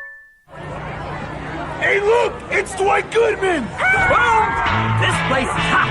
Let's see if anyone needs my help. How about I drive you madman home, huh? I got this, Dwight. I'm the designated driver. Boom. Sweet. Does anyone need Dwight's help getting home tonight? No thanks, Romeo. I've got a taxi all lined up. It's the most unexact science because it's not a science. It is the draft. It is a crapshoot. You do all the research you can. You try to prepare yourself the best you can. You try to get the most knowledge. You listen to as many people as you can. But it's like anything else, man. When you're trying to make a decision, right? I don't know how you are. Sometimes I get too many opinions. And then I confuse myself, right? Hey, should I do this or should I do that? Oh, and then half the people said this. It's like choosing a college. like running a fantasy football team? Running a fantasy football team. It's a great answer. Yes, 100%. And it's kind of like the draft, right? If you listen to all the opinions, the only guarantee you got right now, and I don't know how much of a guarantee it is Caleb Williams. He's number 1 overall. Is Drake May any good? Is Jaden Daniels any good? Well, how good is Michael Penix? Ooh, is JJ McCarthy the second best, right? And so there's a ton of opinions on everybody. JJ, today's quarterback under the microscope. I mean, we've spent a lot of time on McCarthy and Penix. Drake May. And Drake May, the North Carolina quarterback, has been as high as number 2, or he could be the guy that falls like Will Levis did last year. I doubt that's going to happen, but it could. And Merrill Hodge, who's been on our show, was just in Albuquerque. Actually, he'll be here next month again. Former running back in the NFL, and he's an analyst. He was on ESPN for a while. He's not a Drake May fan. Quote from Merrill Hodge: Drake May is the kind of player that will get you fired, especially if you draft him in the top 5 or top 3. He's going to get you fired. He compared him to Malik Willis, 2021. He said, Willis might be the only guy that I can think of that's as erratic as May. I studied him for 2 years. I watched every one of his games last year. His game against North Carolina State was probably the most embarrassing display I've seen from a guy who's supposed to be an elite franchise quarterback. He's erratic. He's everywhere, end quote. I mean, one man's opinion, then there's somebody else sitting in a room somewhere just going, that's great. I'm glad he said that because maybe it'll scare people off, and I want him, right? Yes, and there's so many factors you have to take into account when you're looking at guys to go to the next level. It's not just their talent, but what was their team like? Did he have a good offensive line? Did he have the ability to make the plays? And when you're part of projecting is, assuming that, all right, with players X, Y, and Z around him in this system, he's going to be whatever. To me, I think it's a clear gap between the top 2 quarterbacks and everyone else. I think Caleb Williams and Jaden Daniels are legit 1, 2, the top 2 quarterbacks. And then it goes into this. You have scouts, front offices talking themselves into which one of these guys that they like.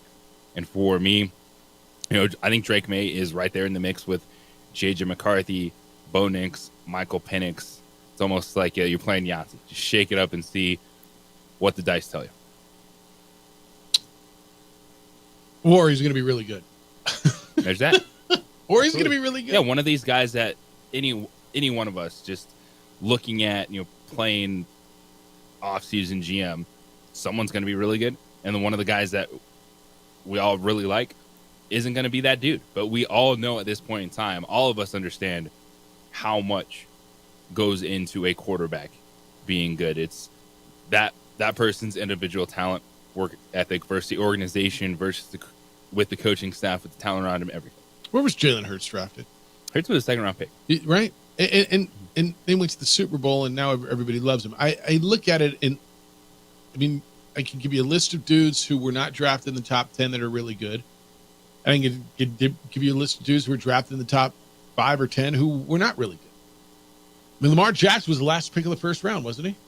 He dropped all the way down. 2-time MVP, probably going to be a Hall of Famer. You got your list. You understand it. And I've given you that list, and we've looked at it. The quarterbacks are going to get pushed up because of the position. Like Drake May or Jaden McCarthy might not actually be the 3rd or 4th best player in the draft, but based on their value in the game of football, that's where they go. All right. Bruin James, women's college basketball. 505-246-0610 if you want to get in. 888-922-0610. But it is astonishing. It is astonishing. All right, Bruin James wants to wrap up women's college basketball. Are you on Caitlin Clark yet, or are you glad she got beat? What's up, James? No, it's just the culmination of basketballs for women basketball is over. And when I'm watching the sports channel, they're talking, women's basketball is bad, it's coming up and stuff like that. And we discussed this last week. But I remember when I was on the UCLA campus and Coach Wooden was signing. This was a while back. He was signing. He had a book signing. They call me Coach, and he spoke and he said, the most fundamental game of basketball being played today is women's basketball. Yep. And that changed my whole thinking. And the reason he said was because guys can, they could jump from the free throw line, do a 360 and dunk and whatever, and then fundamental is right out of the game, and women, they use everything to bounce pass. They post up. Yep. They do all these things. And then that's last night watching South Carolina and watching, Iowa, and then watching women's basketball and stuff like that, it just goes to prove that a team like South Carolina, with, they had all the parts. And then Iowa had a good shooter with Caitlin Clark and a post player down low, but it just wasn't enough, guys. I mean, you could see Caitlin Clark kind of getting frustrated, kind of getting tired and things like that. And it wears you down. And yep. It was a good game. That was good. It's good, man. I appreciate the call on that because it's actually bottom line is South Carolina was a better team. And James, thanks for the call. They were just better. But I'm not gonna lie, man. How many games did you watch with Iowa? Just go, wow, they're just not as good. They get out rebounded every night. But somehow here's where they are good. They move without the ball. They pass the ball. They share the ball.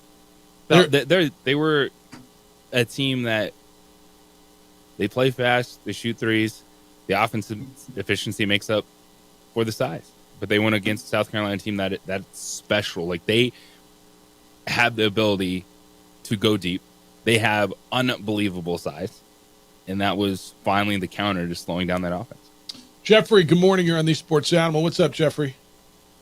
I'm going to have to admit that I watched the final 3 games, or the last 4 games that Caitlin Clark was in. I mean, a week and a half ago, I was in Denver, and I was eating at this place, and the game was on, and I was watching it. And look, she captivated an audience, and she got the highest rated games in college ever, right? Yeah, by the 2 of them, she keeps breaking. Yes. Yeah, and she's got everything. She's a good player. I think there's a few holes in her game, but she's a good player. She's on a great team. And third and most important, she's very polarizing. If you look across the social medias, like, people are like, oh, she's horrible and she can't do this and she can't do that, and she gets all the calls, and the other people are on the other side of that fence. So she's got all the things that you want to have that attention on her to raise the elevation of the game. And I think they're going to look back and say, there are these turning points in sports. And I think for women's basketball, hopefully they can maintain the momentum, but I think she really elevated it to a place where, people appreciate that.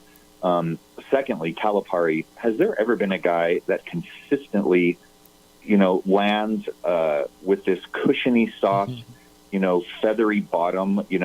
Before it was like, leave, and then the schools have sanctions. And, like, do we think that Kentucky might have some sanctions coming? Is that why he left? I mean, I know he's got the relationship with the Tyson I think this guy, is more the heat around him. The boosters are pulling their money. What do you even get sanctioned for anymore? Yeah, I mean, it's a great point.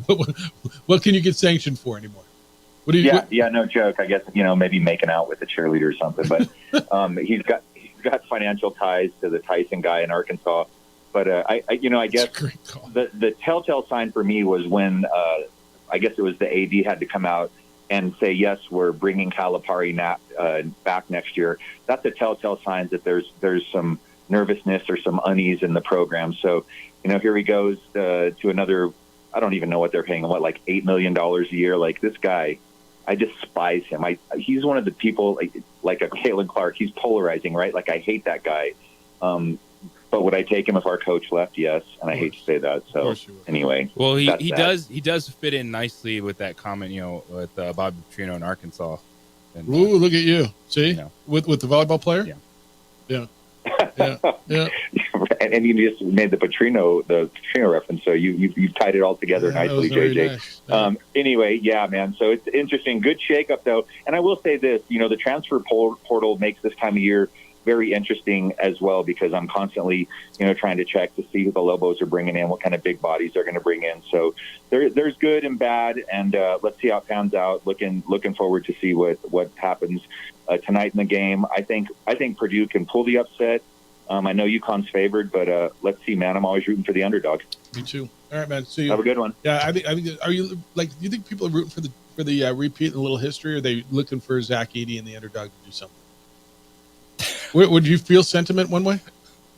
I know UConn's 6.5 point favorites. Yeah, but Purdue, Zach Edey, and underdog in the same sentence. Well, but they are. They are right. 6.5 out of nowhere. No. Nobody's saying Cinderella, right? But they are kind of the underdog. They've never won one. UConn, look, a year ago right now, I was in Houston. Kentucky wishes they were UConn. Right? A year ago, this was the Aztecs in this game. That was the underdog. That was the Cinderella. And by the way, they were within 4 with about, 4 minutes to go. Then they got blued out the bill. All right, 505-246-0610, 888-922-0610. It is Masters Week. There's some news around Tiger Woods, y'all, and Jon Rahm just joined LIV. Boy, does he want to shake it up. It's the opening drive on 95.9 FM and AM 610, the Sports Animal. If New Mexico spring winds sends your shingle.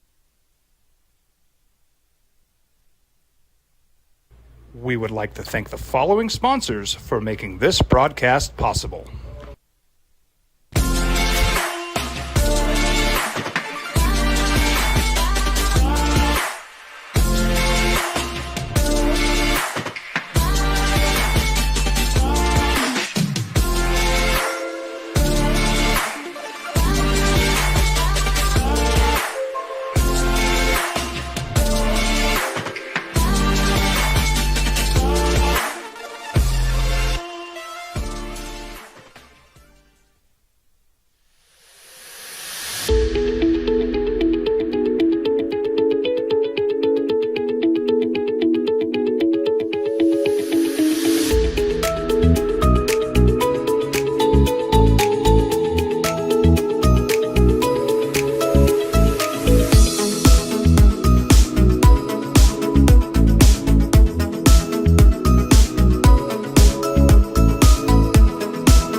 Would like to thank the following sponsors for making this broadcast possible. Hans Whitler Automotive, German car maintenance and repair in Albuquerque, New Mexico.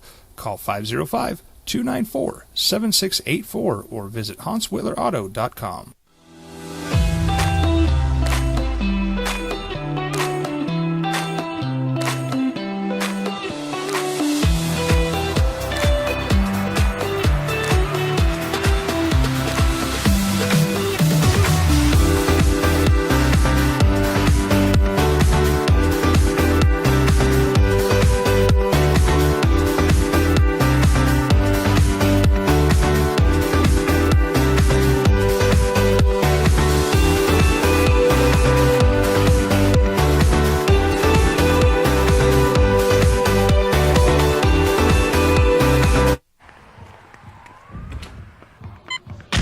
These are more than just the sounds of a safe place to go after school. These are the sounds of interest being ignited and of mentors making an impact. At Boys and Girls Clubs, we don't do just one thing. We do whatever it takes to meet the needs of every kid who comes through those doors. Because whatever it takes is what it takes to build great futures. Great futures start here. Hi, I'm Steve Stucker here for Dr. Robert Melendez and the Juliet Eye Institute. You may remember me like this, but no more. The glasses are gone. I tossed them months ago because of a brand new procedure from Dr. Melendez known as RLE, Refractive Lens Exchange. The latest technology, the best eyesight I've ever had in my life, and you can check it out by clicking on the link in the description right here. We would like to thank the following sponsors for making this broadcast possible. Everguard Roofing and Solar. For nearly 20 years, Everguard Roofing and Solar has been working with New Mexicans to enhance their homes and businesses. For all your roofing and solar needs in New Mexico, call 505-821-9543. Albuquerque's leader in sports is ProView. From pros to prep, all your favorite action.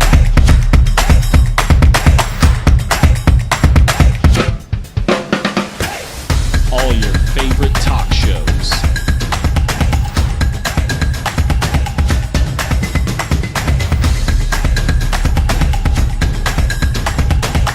Find it on ProView Networks. We would like to thank the following sponsors for making this broadcast possible.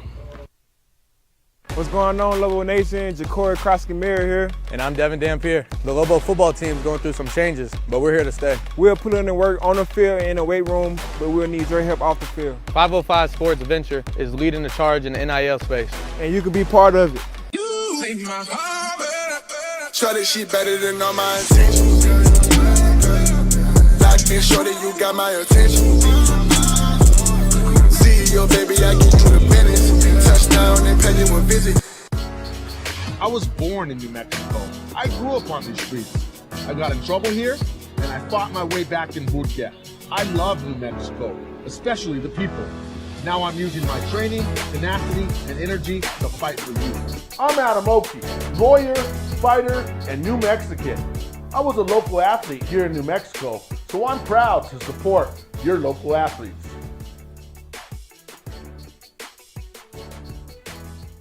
If you're drunk, blasted, Intoxicated. ripped, plastered, destroyed, bruh. If you're like this, you shouldn't be driving. It's a tradition unlike any other.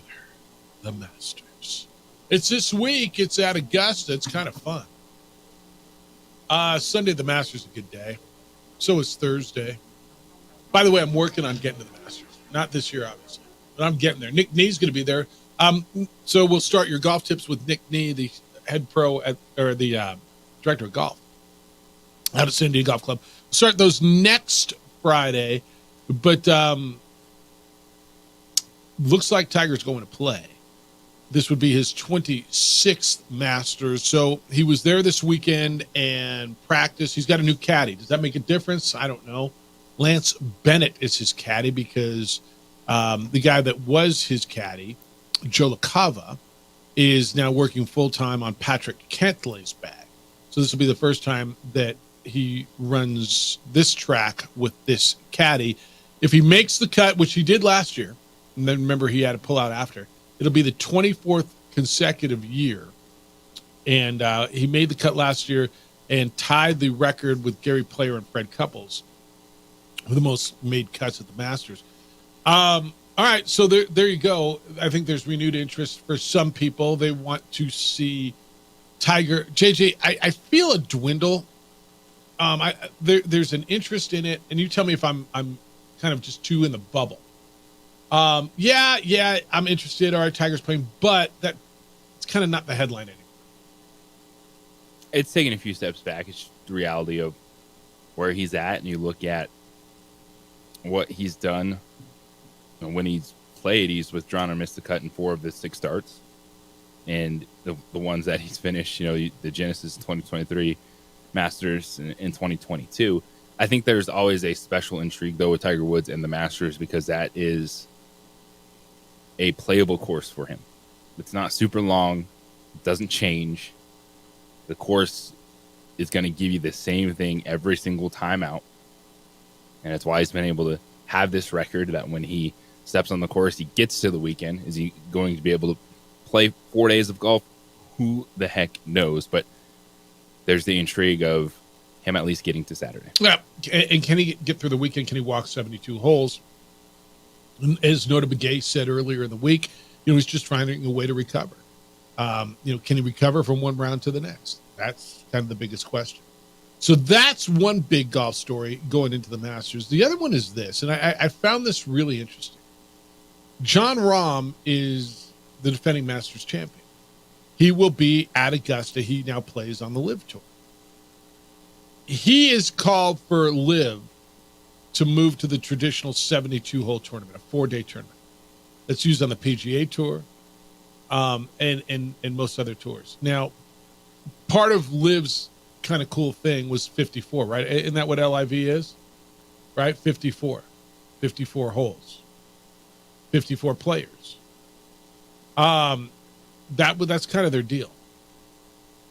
But to get world golf rankings and that sort of stuff, he thinks that's where they should be. Now, he just joined, but I guess when they give you $350 million to join, I guess you got some clout, right? I'm just wondering, all these LIV guys, like, what do you think was happening? This is the tour you're going to. That's the style they play. There was not any world golf rankings points around it. Like, at what point do they just mash the tours together?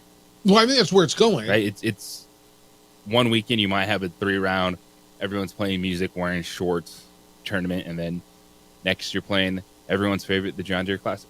Well, I think what's going to happen is the guys who are going to have signed with LIV are going to be coming back in whatever this thing meshes into and have a boatload of money, and the guys who didn't are going, damn, why the hell didn't I?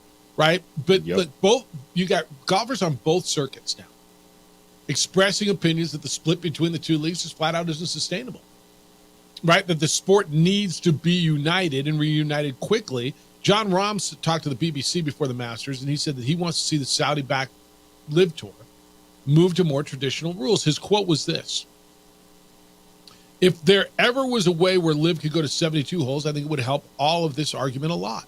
The closer I think we can get LIV golf to some other things, the better. I think it would be for some kind of unification to feed into a world tour, something like that. I don't know if I'm alone in this, but I definitely wouldn't mind going back to 72 holes. It's going to be really interesting to see where it goes, man. I look at this too, and for the game of golf, why did so many, outside of the money, because it was about the money. Of course. Because I look at this and say, I don't want to watch more golf just because you get to wear shorts and they play music on the course. Right. Like, I can go out to Ladera and watch that if I want. Like, that's what I do. That's what you do on the weekends. Why do we need to see the pros do it? So I think they were trying to throw a wrinkle out there and be like, everyone's going to watch. No, like, no one, like, golf isn't more exciting to the younger people because you're wearing shorts, playing music, and you have teams. Yeah, I think that's right. Does anybody outside of them give a damn about the team thing? Like, honestly. No. I have never heard this was one. Really just the way, when it's all said and done, for the Saudis to control the entire game of golf. LIV Golf was never changing the scene. It was just the money to buy the players and then ultimately destroy the PGA Tour enough to where you merge it together and they control the game of golf. Yeah. The team thing they're so excited about. The only one that I know is whatever that thing that Mickelson wears, because that's the only logo he wears now, right? He's always wearing his something flyers. What is it? So it was, in a roundabout way, for the players that were upset and really, Phil Mickelson, to get the change they want, which was really just get the bag, and then allow the Saudis and the PIF to come in and buy golf. So everyone is going to get paid in the end of it, but it's just a crazy business deal because PGA Tour just got bought out, and that's what happened. That's where it's going. Well, and so, but yeah, it got bought out in some respects, and that's where it's going. But nobody's watching that, and so, and all the golfers on both sides of the thing are going, "You're killing the game. You're hurting the game. We got to reunite the game." We got. So where was this before? Like, and that's what they're now saying. That you got all this money in the bag. That's what they're saying. And now you're complaining. There's going to be more money in the tournaments, more money for the golfers, but the guys who went over and got the $100, $200, $300 million are going to be in a different spot than the Cantlays and the Matsuyamas and the Mariamas and Spieths and McIlroys, right? And look, these guys Crimea River, I hear some of you saying they're making plenty of money, and you're not wrong. There's a lot of money there. But those guys, but I don't think John Rahm's wrong. Every other tour on the planet, pro tour, plays 4 rounds of golf. And they're saying, why aren't we in the world rankings? Well, you're playing a different game. You are. You just are. There's no cuts, and like everybody else has, you're playing no cut golf, and you're playing 3 rounds instead of 4. You're playing a different game. And so you want to get in the world rankings, and so you can qualify for the majors. You got to play the same game everybody else is. Well, it is the same, but it's not real. Doesn't that make sense? Makes absolute sense. And that's what John Rahm's saying. 505-246-0610, 888-922-0610. By the way, 13 live golfers will be in the Masters this weekend. It's the opening drive on 95.9 FM and AM 610, the Sports Animal. This report is sponsored by AutoZone.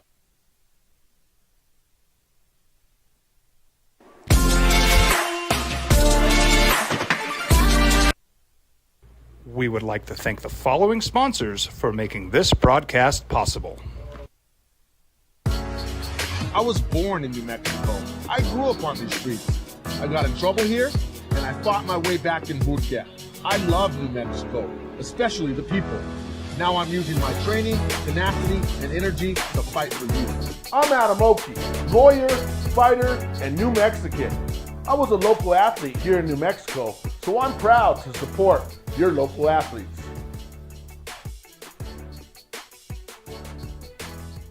What's going on, Lobo Nation? Ja'Cory Krosky-Miller here. And I'm Devin Dampier. The Lobo football team's going through some changes, but we're here to stay. We'll put in the work on the field and in the weight room, but we'll need your help off the field. 505 Sports Venture is leading the charge in the NIL space. And you can be part of it. Shorty, she better than all my intentions. Locked in, shorty, you got my attention. CEO, baby, I get you the business. Touchdown and pay you a visit.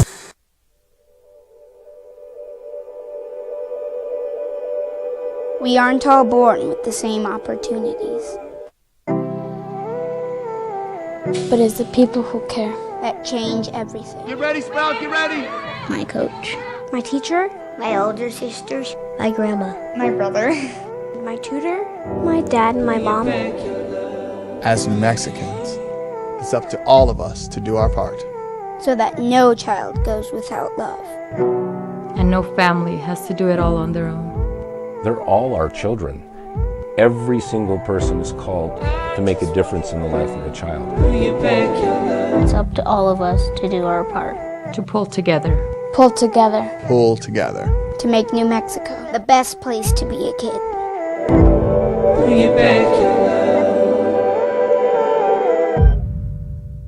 Hi, I'm Steve Stucker here for Dr. Robert Melendez and the Juliet Eye Institute. You may remember me like this, but no more. The glasses are gone. I tossed them months ago because of a brand new procedure from Dr. Melendez known as RLE, Refractive Lens Exchange. The latest technology, the best eyesight I've ever had in my life, and you can check it out by clicking on the link in the description right here.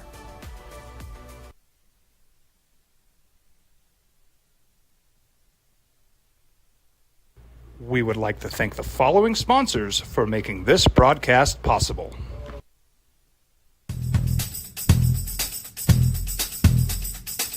International Protective Services is a proud supporter of ProView Sports and New Mexico Youth Athletics.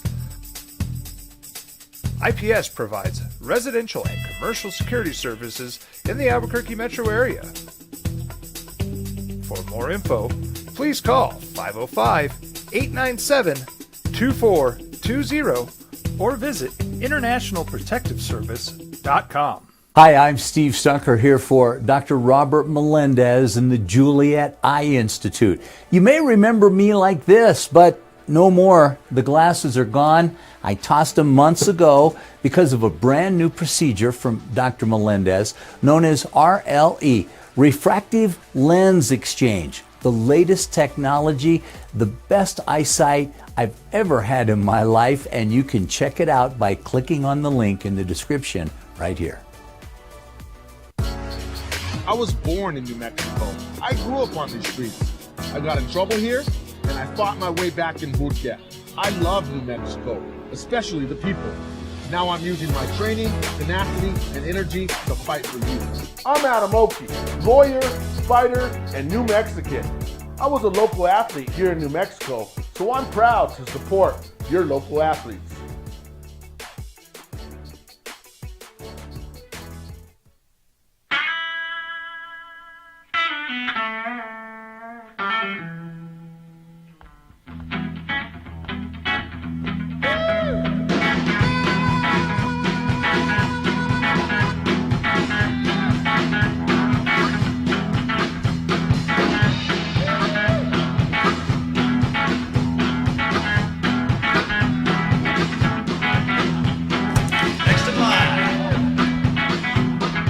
Rudy's is a proud supporter of ProView Networks.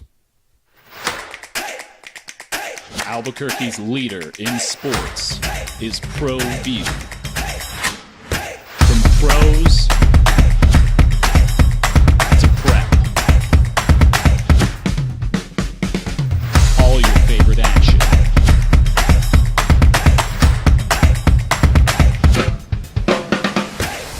All your favorite talk shows.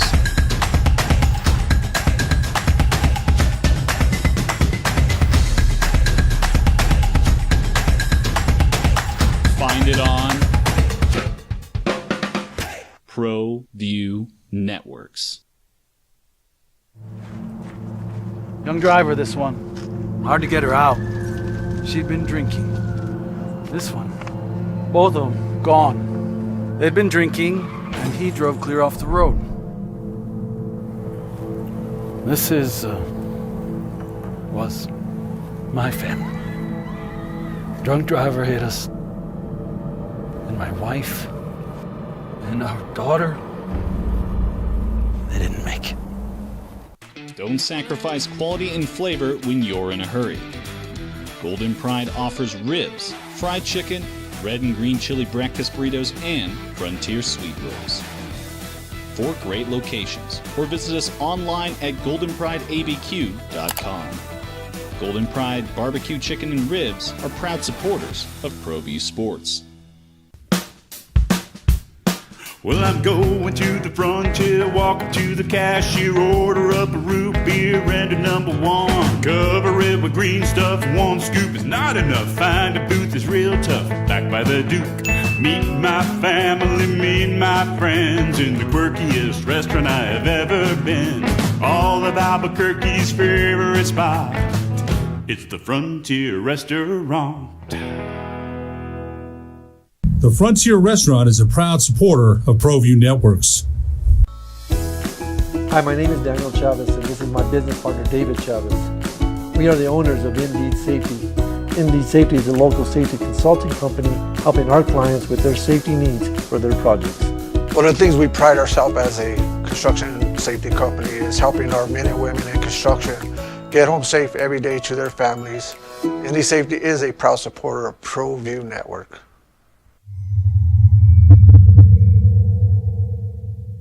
Teenagers love a party, especially during prom and graduation season.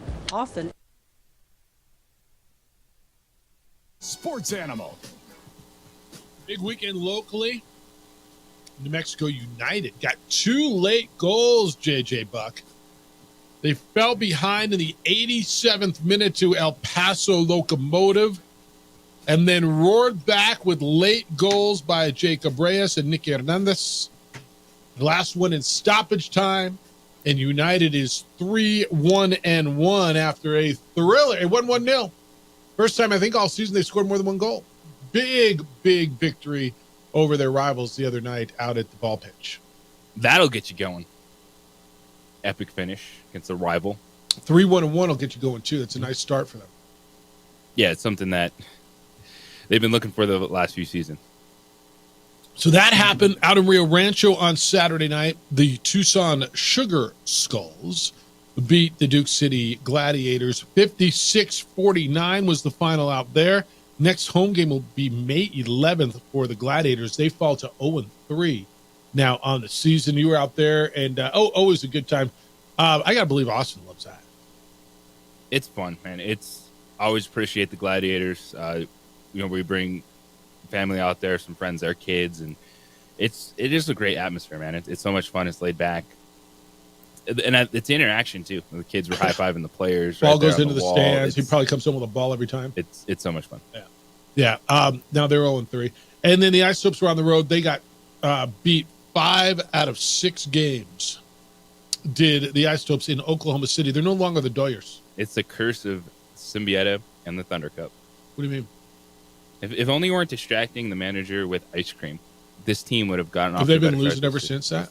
This season. Ever since. So it was opening day. It was opening day. They're 2-7 now to get started. So it's porque me? The Symbieta Thunder Cup curse. It's my fault that they're 2-7. Yes. All right, right at Sports Speak Up, because obviously people are pissed there. They got beat 11-3 yesterday. They'd print it if I submit that. Yeah. I'm going to try. We try that. Be like, if only Jeff Symbieta didn't send a Thunder Cup to the manager an ice cream sundae on his birthday. The opening day. On his birthday. Focused on winning baseball games. On his birthday. We don't want a happy birthday. We want winners. Sugarland's in town tomorrow. They'll play the Sugarland. What are they now? The Space Cowboys? Woo! Call me Maurice. John Calipari's leaving Kentucky. How, why, and what's next? It is the championship night in college basketball. And 50 years ago today, Hank Aaron broke Babe Ruth's record. It's the opening drive on 95.9 FM and AM 610, the Sports Center. It's time.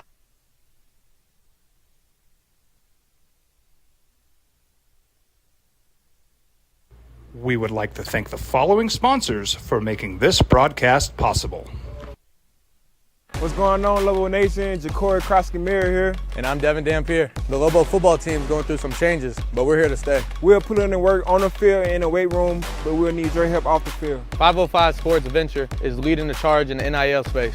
And you can be part of it. Shorty, she better than all my intentions. Locked in, shorty, you got my attention. See your baby, I get you the business. Touchdown and pay you a visit. Hey, look, it's Dwight Goodman. Boom! This place is hot. Let's see if anyone needs my help. How about I drive you madman home, huh? I got this, Dwight. I'm the designated driver. Boom. Sweet. Does anyone need Dwight's help getting home tonight? No thanks, Romeo. I've got a taxi all lined up. Drive safe, Dwight. Boom! Boom!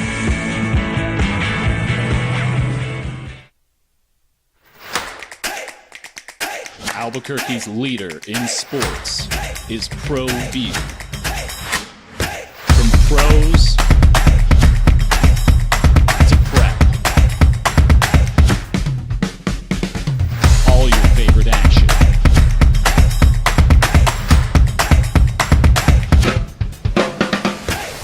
All your favorite talk shows.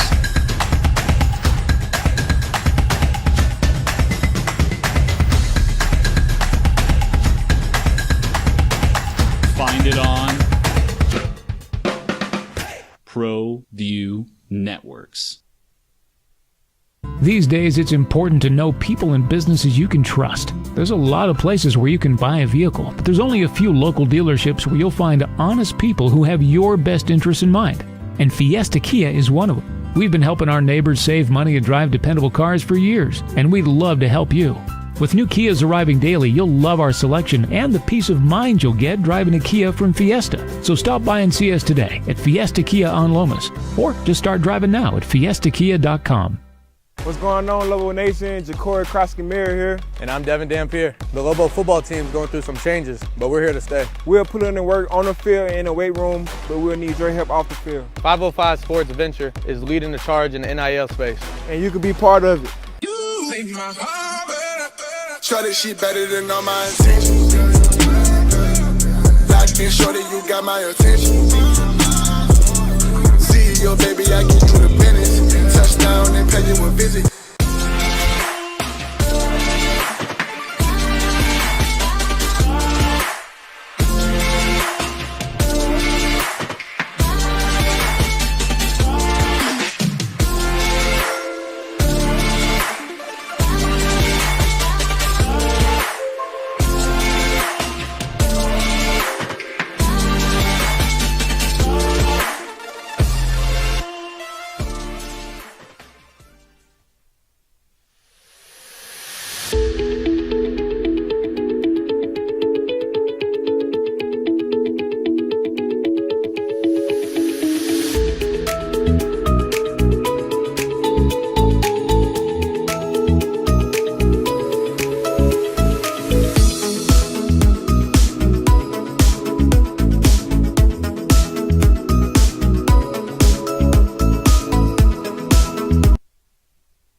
Now, voted the best sports show in New Mexico for 5 years running.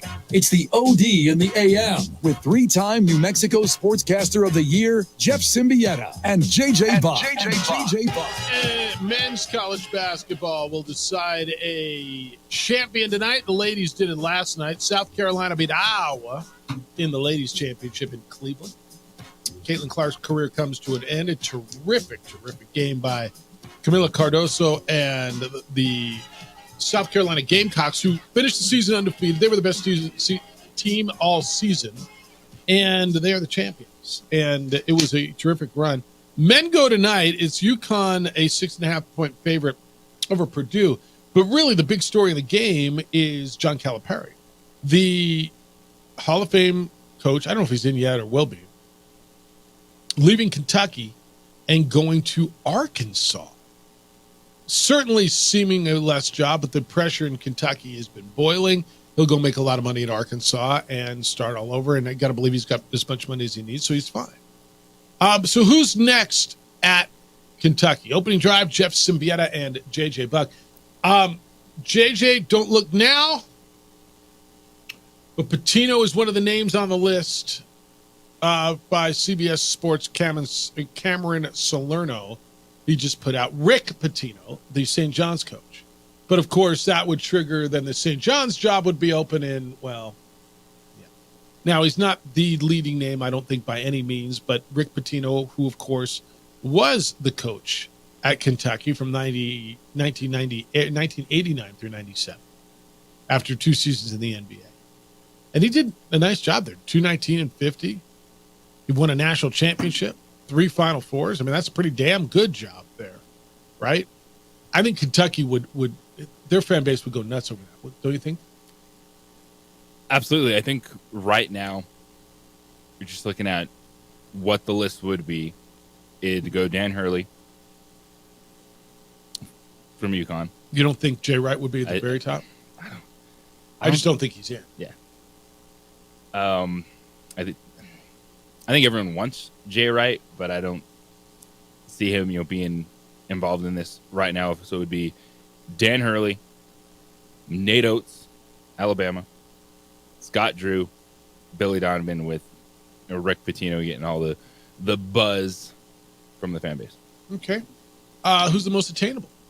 Nate Oates, probably, right? Would he leave Alabama and go up there? Stay in the SEC, probably a lot more money. Leaves a football school to go to a basketball school. I mean, that's what's really attractive about that if you're him, right? It's probably more money, but what he's done down in Alabama is unbelievable. Just played a Final Four game. I get it, yeah. But none of that matters.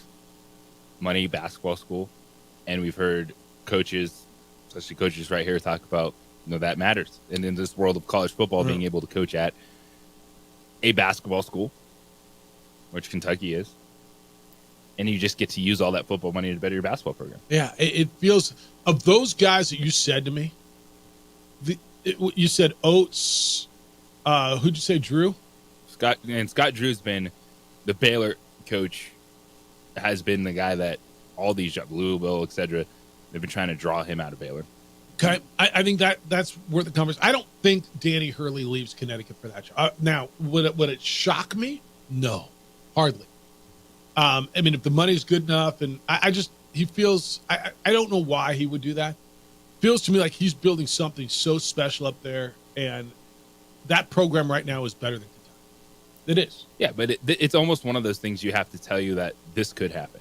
No, there's no doubt it can. In the back of your mind, you got to be like, well, this could happen. Sure it could. Because I was not expecting to be sitting there at 9:30, 10 o'clock last night, getting ready, doing stuff for the show, and like, oh, by the way, John Calipari is going to Arkansas. Right. What? Right. Nor was I. It wasn't fired. Just like, yeah, I'm just going to go take this job. That's right. I'll let you off the $33 million buyout. You don't need to pay me $33 million to go away. I'm just going to go away and I'll go make a bunch of money. So it wouldn't surprise me. Nate Oates seems real to me. Scott Drew, maybe. Where the other name, Billy Donovan, I can see if he's willing. I don't know where he is. Does he want to be in the NBA or does he want to be in college? Feels to me like he wants to be in the NBA. The Bulls are going to get into the play-in tournament, right? So I don't know. I mean, if he wants to get back in, go back in at the top, and Kentucky still is a top job. Yes, and the jobs, I'm trying to think of what are the other positions we've talked about. Billy Donovan, when we've been looking at some of these openings, like this is different. This is different. And this is why I think Billy Donovan could go, because he's kind of coasting right now. Yeah, they're in the play-in tournament, but that seat, Chicago's going to get restless at some point. No doubt. They're 37-41 this season. If you're Billy Donovan, you've done it since 2015. No, he's not. Man, he's been there that long. Well, in the NBA. He was with Oklahoma City. Yeah. So he's kind of scratching at this, and he's shown that he can coach at that level. I wonder, do NBA coaches want to come back into, and by the way, college basketball is a different world than he left. Right? It's a total different world than he left in 2015. I always wondered, do NBA coaches just want to come back into that mess and deal with transfer portal, NIL, all that crap? That's what they're doing. It's just they get to sign players to multi-year contracts, and in college it's just well, at least there's a contract, right? And you've got a GM who's handling that in concert with you. But yeah, you sign a guy for a 3-year deal, and you got him for 3 years. You bring a guy in today, he's gone next month. You can also trade those guys, cut those guys. No doubt, but you somewhat control that, right? In college, you don't control it as much anymore. Just wait. So what? These athletes want to play pro sports. All right, just wait until they think you got a sweetheart deal, and then mid-season you're like, you know what? We think we need a forward, so we're trading you to the University of Cincinnati. So you think they're going to start trading college athletes? Who knows? So here's the thing with college athletes. They want all the benefits of pro athletes with none of the other stuff that comes with it. Do they have to go to school? Having to, with signing contracts and actually having to stay somewhere. They want immediate free agency. They want all the NIL money, this or that. Like at some point, there is going to be a pushback, even with student athletes getting these benefits. Like they want everything without any limits. Are there, and I say this and I should know, the academic restraints, the requirements, are they still in place? How's everybody staying academically eligible transferring over and over and over again? As long as your grades are good enough. That's still a component though, right? Yeah. Okay. If they and I know I've asked you this question, I don't know the answer. If the Dartmouth thing spreads, that means Dartmouth won in court, right? That they are employees of the university, they can unionize. If the student athletes are deemed to be employees of the university, do they still have to go to school? Do you have to give them a scholarship to go to school? Because those cost. I think you could just say, all right, you want to come here and play basketball? Well, here's your basketball money, and there you go. And you don't have to go to school. But then you have to figure everything else out. So the term student athlete completely goes away at that point. Yeah, and this is the challenge, because it's wanting all the benefits without any limitations. Yep. Like, what do you think is going to happen when you become employees? Like, you're just going to get your scholarship. You're going to get, now Dartmouth is different with athletics and the Ivy League and all that stuff, but this is the one thing that the problem I have with it is just all these athletes thinking that unlimited transfers, all the NIL money you want. Like, yeah, why not? The money's coming in. Yeah, but there's constraints at every other level, and you guys should get everything without any pushback, without any limitations on it. Like, you can't just be a free agent every other year in sports unless you just sign a 30 straight one-year deals. Except you kind of can, right? I mean, that's kind of where we are right now. I'm talking about, like, when professional sports. No, but that's where we are right now in college athletics. Yeah. And by the way, I don't think it's great for the student athlete either. At some point, you got to fight a little bit through some adversity and get a little bit of stability. It can't just be every time I'm just running to take the biggest check. Because that's going to wear out at some point too. And you got to go in the real world. There's only so many spots available on the Arkansas bench. Yeah, no doubt. 505-246-0610, 888-922-0610. Emails, Jeff at sportsanimalabq.com, JJ at sportsanimalabq.com. All right, we talked a little bit about the quarterback that is Drake May. According to one analyst, he's the kind of guy that gets you fired. What about J.J. McCarthy? Are the Vikings targeting him and moving up? It's the opening drive on 95.9 FM and AM 610, the Sports Animal. Shot up good. We would like to thank the following sponsors for making this broadcast possible.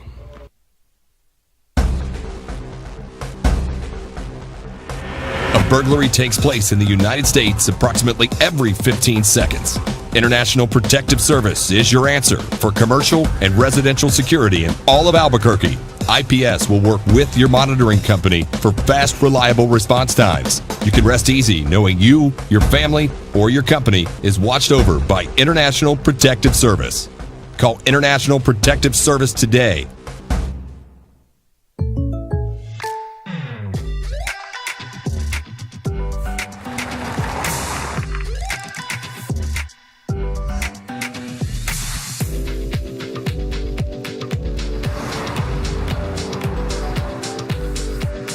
Your surprisingly great rates? Contact your local State Farm agent today. If you want the real deal, call State Farm agent Marty Size in Albuquerque today. Like a good neighbor, State Farm is there. Don't sacrifice quality and flavor when you're in a hurry. Golden Pride offers ribs, fried chicken, red and green chili breakfast burritos, and Frontier sweet rolls. 4 great locations, or visit us online at goldenprideabq.com. Golden Pride Barbecue Chicken and Ribs are proud supporters of ProView Sports. If you're drunk, blasted, intoxicated, ripped, plastered, taint, destroyed, bruh. If you're like this, you shouldn't be driving. Young driver, this one. Hard to get her out. She'd been drinking. This one. Both of them gone. They'd been drinking, and he drove clear off the road. This was my family. Drunk driver hit us. And my wife and our daughter, they didn't make it. Hi, I'm Steve Stucker here for Dr. Robert Melendez and the Juliet Eye Institute. You may remember me like this, but no more. The glasses are gone. I tossed them months ago because of a brand new procedure from Dr. Melendez known as RLE, Refractive Lens Exchange. The latest technology, the best eyesight I've ever had in my life, and you can check it out by clicking on the link in the description right here. Hi, my name is Daniel Chavez, and this is my business partner, David Chavez. We are the owners of Indeed Safety. Indeed Safety is a local safety consulting company helping our clients with their safety needs for their projects. One of the things we pride ourselves as a construction safety company is helping our men and women in construction get home safe every day to their families. Indeed Safety is a proud supporter of ProView Network.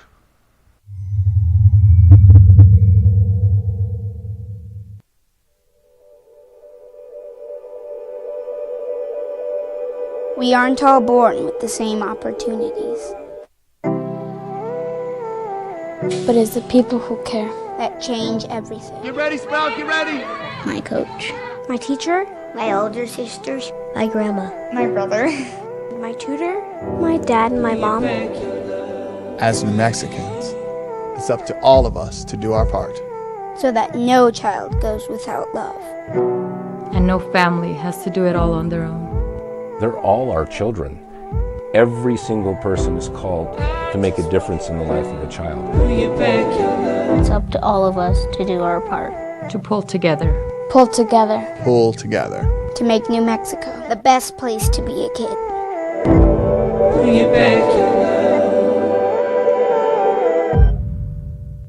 What's going on, Lobo Nation? Ja'Cory Cross-Camara here. And I'm Devin Dampier. The Lobo football team's going through some changes, but we're here to stay. We'll put in the work on the field and in the weight room, but we'll need your help off the field. 505 Sports Venture is leading the charge in the NIL space. And you can be part of it.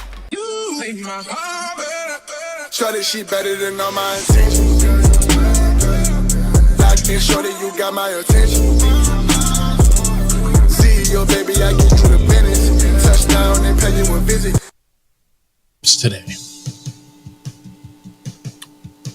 You into this? This is something that you will take the time, go outside, put on your eclipse glasses, and go view? If we can see it, absolutely. What was the one we had in October? Then we had one, the Balloon Fiesta, right? That was an annular eclipse. Yes. And we were right in the path, and that was cool. I remember going outside, putting on the glasses. It was actually really, really, really, really cool. But this one's totally different, right? Somehow. With a total eclipse comes right across, arc of the nation. Yeah. I enjoy events like this. You're not traveling to... I actually thought about it. Did you really? Yes.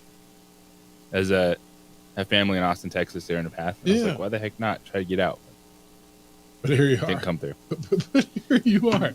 But here we are. Hey, Eclipse Day on the 50th anniversary of Hank Aaron eclipsing Babe Ruth. 50 years ago, Hank Aaron hit that 715th home run off of Al Downing. I was asked the question before, and we kind of went through it. We played Vince Scully's great call. To me, legendary call from that day, from 50 years ago. If you're old enough and you remember, I'd love your thoughts. What it meant back then, what you think of it as you go now. Text lines 505-246-0610. Says college and universities changed their academic requirements and leniency after COVID. These rules are being taken advantage of in conjunction with NIL and transfers. Okay. Terry's in on the text line as well, 505-246-0610. JJ wants to know, was DC traded to the other side for a player to be named later? No call-up for Bobcat or Steph to a 10-day contract? Nope. DC was traded for, I don't know, a bag of coffee, right? It's a player to be named later that will never be named. We'll never get that player. Never be named. Yeah, it's me and JJ from here on out, I think, is how that works, right? That is correct. Yeah. Yeah, so DC got too good for our show, I guess. Yes. And Clark needed someone, so they just reached down here and said, all right, we want him. So, yeah, DC's up on Bob Clark's show now. So if you tuned in for DC every day, and we'll miss him, and DC was as good as we've ever had. But, yeah, he's just down the hall. And, actually, right next door. Well, 2 doors over now. 3 for you. 1, 2, 3. 2 for me. 3 panes of glass. Yeah, 1, 2, 3 panes of glass. Yeah, double panes at that. But yeah, there was a change last week. All right, JJ, quarterbacks. What are the Vikings going to do? And there's a lot of people who believe the Vikings are trading up, that they're going to overpay to get into a position to draft JJ McCarthy, that they're probably going to have to give up picks number 11 and 23 and move up to like number 5. Is JJ McCarthy or I don't know, any of those guys good enough to spend all that draft capital to move up into that position to draft him? Good enough? No. But need outweighs talent sometimes, especially at the quarterback position. Like those positions are pushed up. The quarterbacks that get selected are not always the 4th or 5th best player in the draft, wherever they may go. It's because of the importance of that position. And Minnesota has put themselves in this position. They had to realize Kirk Cousins was gone. And there really wasn't a great person to go after it. You could have brought in bridge like Russell Wilson, just like Pittsburgh did. They were not on the Justin Fields. They got Sam Darnold bandwagon. But now they realize that they have to reset. And they went out and acquired 23rd overall pick, pair that with 11 to move up. And if I'm New England or Arizona, I am listening to those offers. And I'm willing to take 11, 23 and a next year first round pick if you want to come up there and get one of these quarterbacks. So Sam Darnold, for whatever reason, teams love him. And they brought him in to be the coach, right? Yes. He's still young. If you think he's an NFL quarterback, then maybe you got an NFL quarterback. But nobody thinks that, right? Everybody thinks he's like a backup in a bridge. There's a chance he could go out there and play really well, as with any of these quarterbacks that are bouncing around. But I think also Minnesota is focused on taking a swing at one of these younger quarterbacks. Like Joshua Dobbs? You go out and have one really good game? Yeah. He had one really good game. And by the way, became a legend after one really good game. And then became Joshua Dobbs after that. It became exactly who he was. This will be interesting, man. The draft is, 2 weeks away? Yeah. 2 weeks from Thursday? And this is one where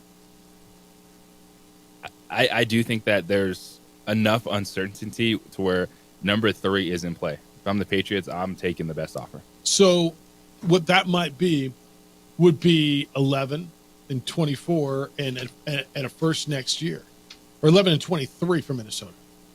So if you say here's 11 and 23 and next year's first, and you drop down, so you're New England, you could still get a quarterback if you're not sold on those top guys. If you're New England, you could still get a quarterback at 11 if you want. You get 11, 23, and a first next year? And you're not ready to win now with Jaden Daniels or Drake May or whoever you think you're going to take? I absolutely listen.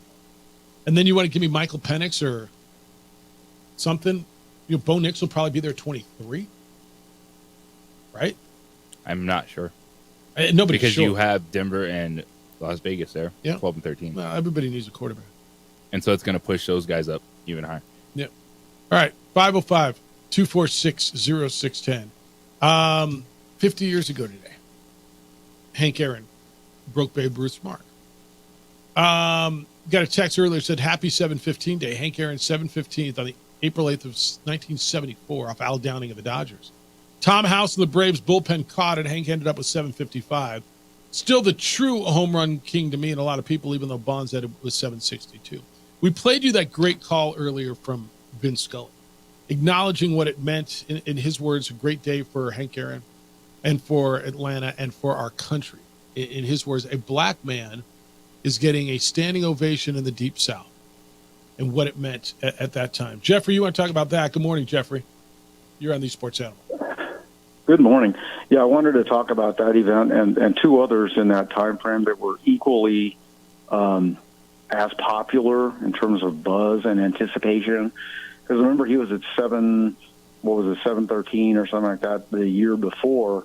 And so the anticipation that winter, there were stories about it and all that. Of course, I do remember the death threats that were talked about through media, the newspaper primarily at that time. And, it was kind of striking to me because, many people that know I grew up in a kind of a blighted area, and there was a lot of that kind of thing going on even then. But there were two other events that were strikingly similar in terms of anticipation and buzz. And one of them is going to possibly surprise our audience, and that's 1973 Secretariat. That horse captured the imagination of even people like me, just in some obscure place called Albuquerque, New Mexico. And when he won that first race, because there was the anticipation that there was this great horse coming into the fold, no pun intended. He won the first race. He won the second race. And keep in mind, the second horse, Sham, that he beat was absolutely a world-class horse. But when he won that third race on Belmont, and here I am, 10 years old, watching a horse race on ABC Wide World of Sports. But that was the kind of buzz that took place around Secretariat. The other event around that same period was Ali Frazier won, March 1971, Madison Square Garden. Those three events for me, other than the home run by the Dodger guy, I forgot his name, but Kirk Gibson. Those prominent events in my recollection as a sports fan. Secretariat, Ali Frazier won, and of course the Hank Aaron accomplishment, 74. And by the way, that was Bill Buckner, the same Bill Buckner where the ball went through his legs in '86, I think it was. And then, of course, Gibson, the Kirk Secretariat event. Just, people don't talk about that enough. Let me ask you one other, because I said earlier, I think people that are going to call in and remember this are going to remember an Ali fight, probably remember the Miracle on Ice, too, and then Kirk Gibson's home run was the one you were alluding to, I think. But does the Miracle on Ice in 1980 register for you, too? Not really, only because I think it was I'm not sure why it didn't, I guess because I don't like cold weather, because I'm a runner and I play tennis, and I just don't care for. I mean, again, I'm not demeaning the accomplishment, and I do also remember that wasn't actually the gold medal victory. I think it was. I think they had defeated. Right. But again, I'm not dismissing how seminal a moment that was. But for me personally, it wasn't. The other event, but it wasn't live, was when Ali beat Foreman, because I was just an enormous Ali guy. And when he beat Foreman, that was a big deal. I don't think that was live, though. That was because it was in Africa, and I think it was a tape delay, and this and that and the other. But those 4 or 5 events were just enormously just anticipated. But Ali Frazier won March 71, and the Secretariat Triple Crown. Yeah, that's something else, too. Great stuff, Unbelievable. man. No, great stuff. Appreciate you. Thanks. That's going back into the minute. This was just one that rocked everything. This was, you just remembered it. If you were there, I want to hear from you. 505-246. Not if you were there, like in the stadium, but if you were in that moment. If you remember 50 years ago, if you're old enough to be of that age, then listen to Vince Scully's call on, I believe it was NBC at the time, on Monday Night Baseball. And when he said, a great moment for America. And a great moment for Atlanta and for our country. A black man in the Deep South is getting a standing ovation for breaking one of sports' most iconic marks. It was a big deal 50 years ago today. Hey, International Protective Service has come a long way. Never mind just 50 years. In the last few months, they're taking security to a whole new level, literally a new level. Now, for 18 years, IPS has offered you standing guards or 24-hour patrols to protect homes and businesses in Albuquerque, and just recently launched service in Santa Fe. But now IPS Global Aviation is using a fleet of drones with high-definition cameras and analytics software to exceed your security expectations. So with drones, IPS can monitor your next event or track emergency response. They can follow criminal activity that you can't see as well from the ground. The drones include thermal imaging, so IPS can help with eyes in the sky during wildfire season. It's unmatched ability to watch from the air.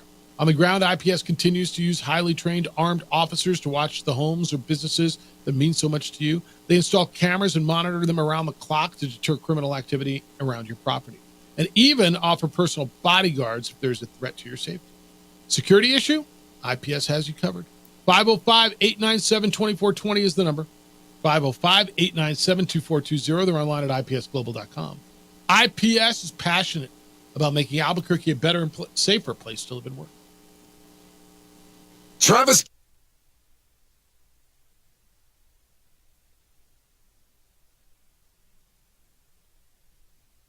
We would like to thank the following sponsors for making this broadcast possible.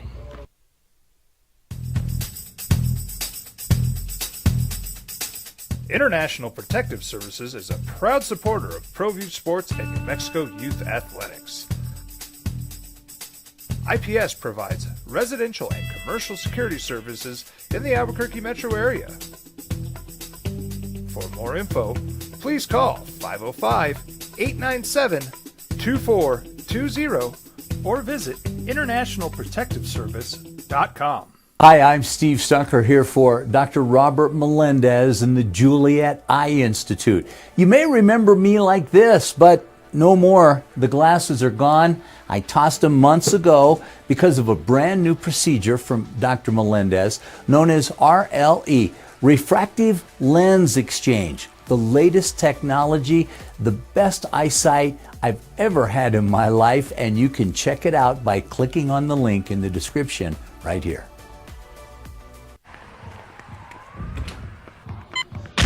These are more than just the sounds of a safe place to go after school. These are the sounds of interest being ignited and of mentors making an impact. At Boys and Girls Clubs, we don't do just one thing. We do whatever it takes to meet the needs of every kid who comes through those doors. Because whatever it takes is what it takes to build great futures. Great futures start here.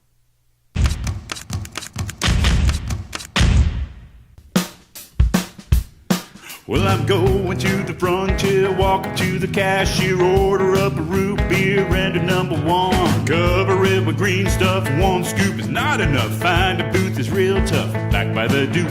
Meet my family, meet my friends in the quirkiest restaurant I have ever been. All of Albuquerque's favorite spot, it's the Frontier Restaurant. The Frontier Restaurant is a proud supporter of ProView Networks. I was born in New Mexico. I grew up on these streets. I got in trouble here, and I fought my way back in Burquerque. I love New Mexico, especially the people. Now I'm using my training, tenacity, and energy to fight for you. I'm Adam Oki, lawyer, fighter, and New Mexican. I was a local athlete here in New Mexico, so I'm proud to support. Terry said he was a sophomore in high school watching live when Hank Aaron hit number 715. Knew I was watching something special. Sad fans are sick. 1974 letters and phone calls. 2024 texts and emails. Opening drive, Jeff JJ on the Sports Animal, or Jeff and JJ, however you prefer. 50 years ago today, Hank Aaron hit number 714 off of Al Downing at Atlanta Fulton County Stadium. Bill Buckner in left. Tom House caught the ball in the bullpen. There was like a $250,000 reward or something for the baseball at that point. Something crazy like that. And so Buckner was jumping over trying to get the ball. Tom House was the guy in the bullpen that got it. Got paid a little bit on it. Adrian's showing it for you if you're watching us on ProView Networks or on our Facebook page. The OD and the AM. Great job, Adrian. But there it is right there. And then Drive in the deep left center field. Buckner goes back to the fence. It is gone. The reference to the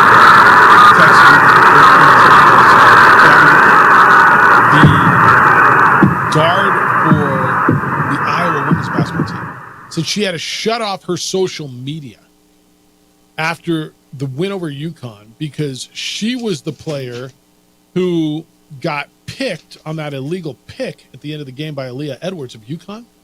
She was the player who was chasing Paige Beckers and was the recipient of what was deemed the illegal screen that ended that game with 3.3 seconds or 3.9 seconds ago was the big call in that game. And she said that she's got so much hate she had to shut off her social media. It's like, what are we doing? But I did tell you, it's when you know your sport's arrived, right? That's when you know women's basketball has arrived. When their athletes have to turn off their social media because they're getting so much hate. It's disgusting. Edward, good morning. You're on the Sports Animal. Hi, Edward. Well, good morning. I hope you guys get a full view of the eclipse today. Or at least our 80%. That's right. We got overcast today. Hey, where's Ron Kitty with the 7-button suits when we need him on the weather reports? Well. Hey, thank you for sharing the all-time home run king before Barry Bonds. I thoroughly enjoyed his career. As a Red Sox fan, Yastrzemski is my favorite player ever. And I was disappointed, even though it was a great feat when the Cleveland Indians player, I forget his name, won the Triple Crown, because Yastrzemski was the last guy to do it in 1967. But Hank Aaron has always been, in my opinion, one of the most underrated athletes, and I think the greatest baseball players in my lifetime, he and Barry Bonds, the last 50 years, and I think, and also Ken Griffey Jr., right? So just thrilled to see them play. I wanted to say what's interesting about UConn, I think they're going to win tonight. I think they're playing without their best player. Didn't their best player get hurt this year? They're the other night. They're so well coached by Coach Hurley. What they do is they watch this tonight. They flash their point guard, I think he's number 20, to the top of the key, in between the free throw line, top of the key. And there's 4 options they run through that offense, and they get wide open looks, whether they dump it down low or kick it to the wing. And it's a fascinating offensive scheme that they play, and I think they're going to execute it. And their transition to offense is stellar. When the big guy runs the floor and just gets dunks, and it's really efficient basketball operation. I think if Coach Hurley, by the way, I think he has 6 or 7 new players on the team this year off of last year's championship. I think he's going to go on a run. I really do.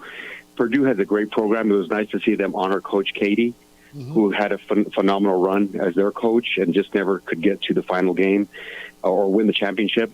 So that was awesome. I have a rhetorical question. So after this year and seeing Iowa's great player, Caitlin Clark, play, to me, it was clear that she was the best player on the floor.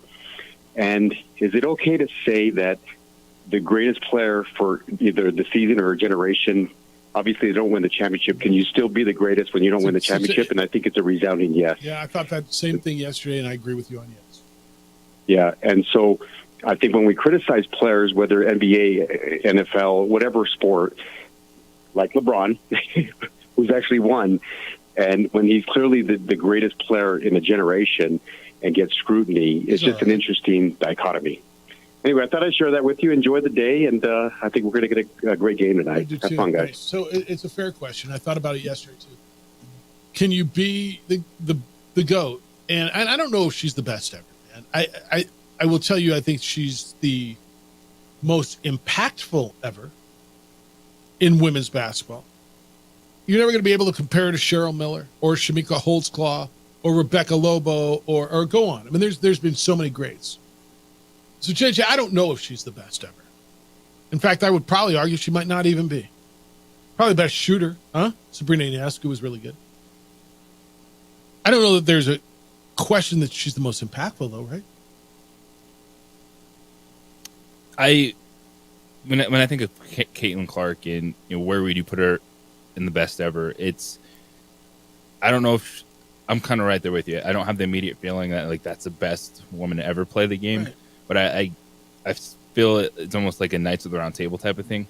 Like she's right there, she's in that conversation, she's not going anywhere, and part of those conversations, it's not just an athlete and how good they were. You can be different and stand out in that conversation based on an impact or timing. And her timing right now was the women's game was growing, but she helped push it into the mainstream. She helped get more eyes on it.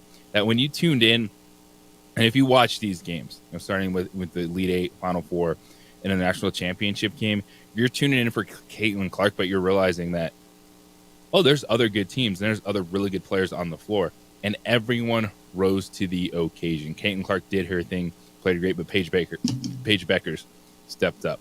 Juju Watkins in USC, a fantastic freshman that if she sticks around all 4 years, she might have a chance to go after that scoring record of Caitlin Clark. If you watch South Carolina and just the size, the athleticism, what Caitlin Clark did was show that women's basketball can be exciting. Individual players that aren't dunking from the free throw line can still get you off the couch and go, wow, this is fun to watch. This is really impressive.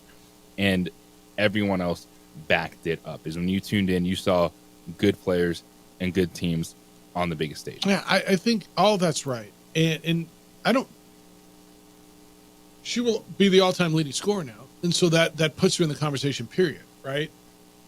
But Pete Rose is the all-time hits leader. I don't know. Is he the best player ever? He's one of them, certainly. And so Caitlin belongs there. Kareem Abdul-Jabbar was the all-time scoring leader. Is he the best ever? Yeah. So I think when you're the all-time leader in the basic of your game, right? And this is football and basket. You're going to be on the list, but it's also the fact that while she didn't win a championship, she got her team to the championship. Twice. Yeah.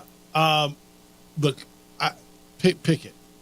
Cheryl Miller, Shamika Holtzclaw, there's so many great names there. Kelsey Plum was great. She never won. Go down the list. Who's the best baseball players of this generation right now? Is it Trout and Ohtani?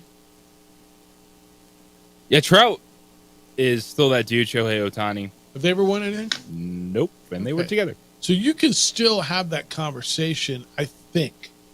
I think you can. Again, who was it recently that said Dan Marino was the best quarterback he's ever seen? It was Joe Montana, right? Now, you could say it's hyperbole and it's a bunch of crap. Okay. Dan Marino's as good as anybody I ever saw play. And he never won a championship. I think the greatest of all times when you have it will be the ones who win and win multiple times and all of that. But man, oh man, it's going to be hard to keep her off your mouth. Mike, good morning. You're on the Sports Animal. Hi, Mike. Hey, good morning, guys. It's a great day in Albuquerque. Yeah, it is. Hey, just some observation and some kind of fun thoughts. She played. Caitlin played really well, and she's a fiery player. And congratulations to House, by the way. That was another All-Star, another MVP. Yeah. And just that fiery personality she has. You know what? I like that. I like that with the players that we had in the past, like House, and you could probably go back and name a few. One of the coach's sons, his name, escapes me right now. But just fiery personality. They kind of people go against it. They don't like it out here. They want to kind of robot players, I think, at times, and I like that, walking that line and that fieriness and raising your hand to the crowd to get loud, and I kind of see that comparison. So I just wanted to kind of throw that out, and then also say congrats to House. Yeah, and I think you're talking about Colin Neal, no? Colin Neal, actually, that's I think when he would come out and do his antics and kind of try to motivate the players and just that's who he was. I think we need to kind of evolve into having at least one player like that. I mean, I think it's good. I think it's healthy. I don't think it's a bad thing. It's not disrespectful, and I think it's where the game is. And obviously the players reacted to that, and they said it multiple times that they lean on House to get him going. Yeah. No, it's good stuff, Mike. Appreciate the call. Don't be a stranger. Thanks. 505-246-0610. And then we could get the Gopher calls, or whoever is it, Carl or Gopher, whoever it is that hates House, right, and hates Neal. See, but that. How about that? Jalen House, Reese's All-Star game on Friday. All-Star MVP. He balled, too. He balled. Does he get a sniff? There's the reason why that dude was the MVP of the Mountain West Tournament. Does he get a sniff? So Jalen House, the best comparison is Jose Alvarado. Okay. Guard playing for the New Orleans Pelicans right now. Okay. Kind of that feisty, smaller guard. Still can make an impact defensively coming off the bench.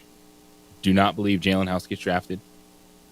But if he wants to go G League, he'll be playing G League.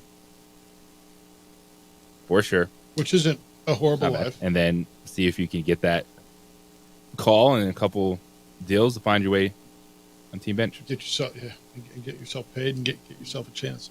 All right, we'll wrap it up when we come back. Everything you got to know as you go through your Eclipse Monday. It's the opening drive on 95.9 FM and AM 610, the Sports Animal.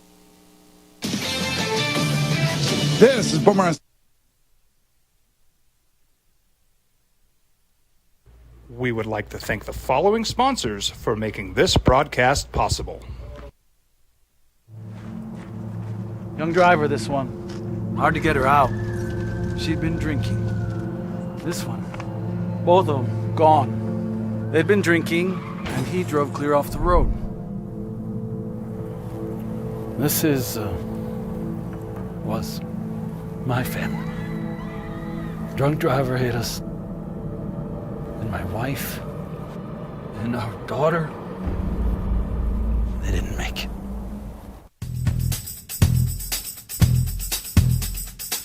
International Protective Services is a proud supporter of ProView Sports and New Mexico Youth Athletics. IPS provides residential and commercial security services in the Albuquerque metro area. For more info, please call 505-897-2420 or visit internationalprotectiveservice.com.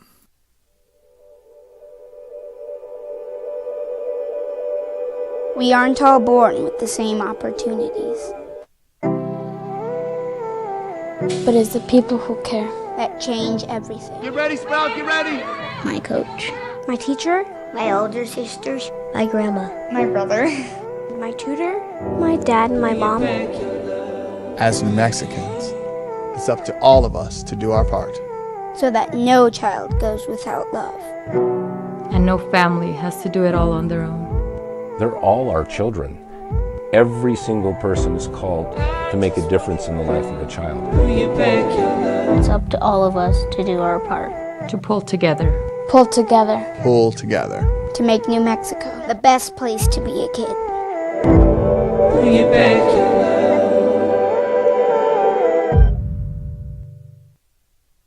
We would like to thank the following sponsors for making this broadcast possible. I was born in New Mexico. I grew up on these streets. I got in trouble here, and I fought my way back in boot camp.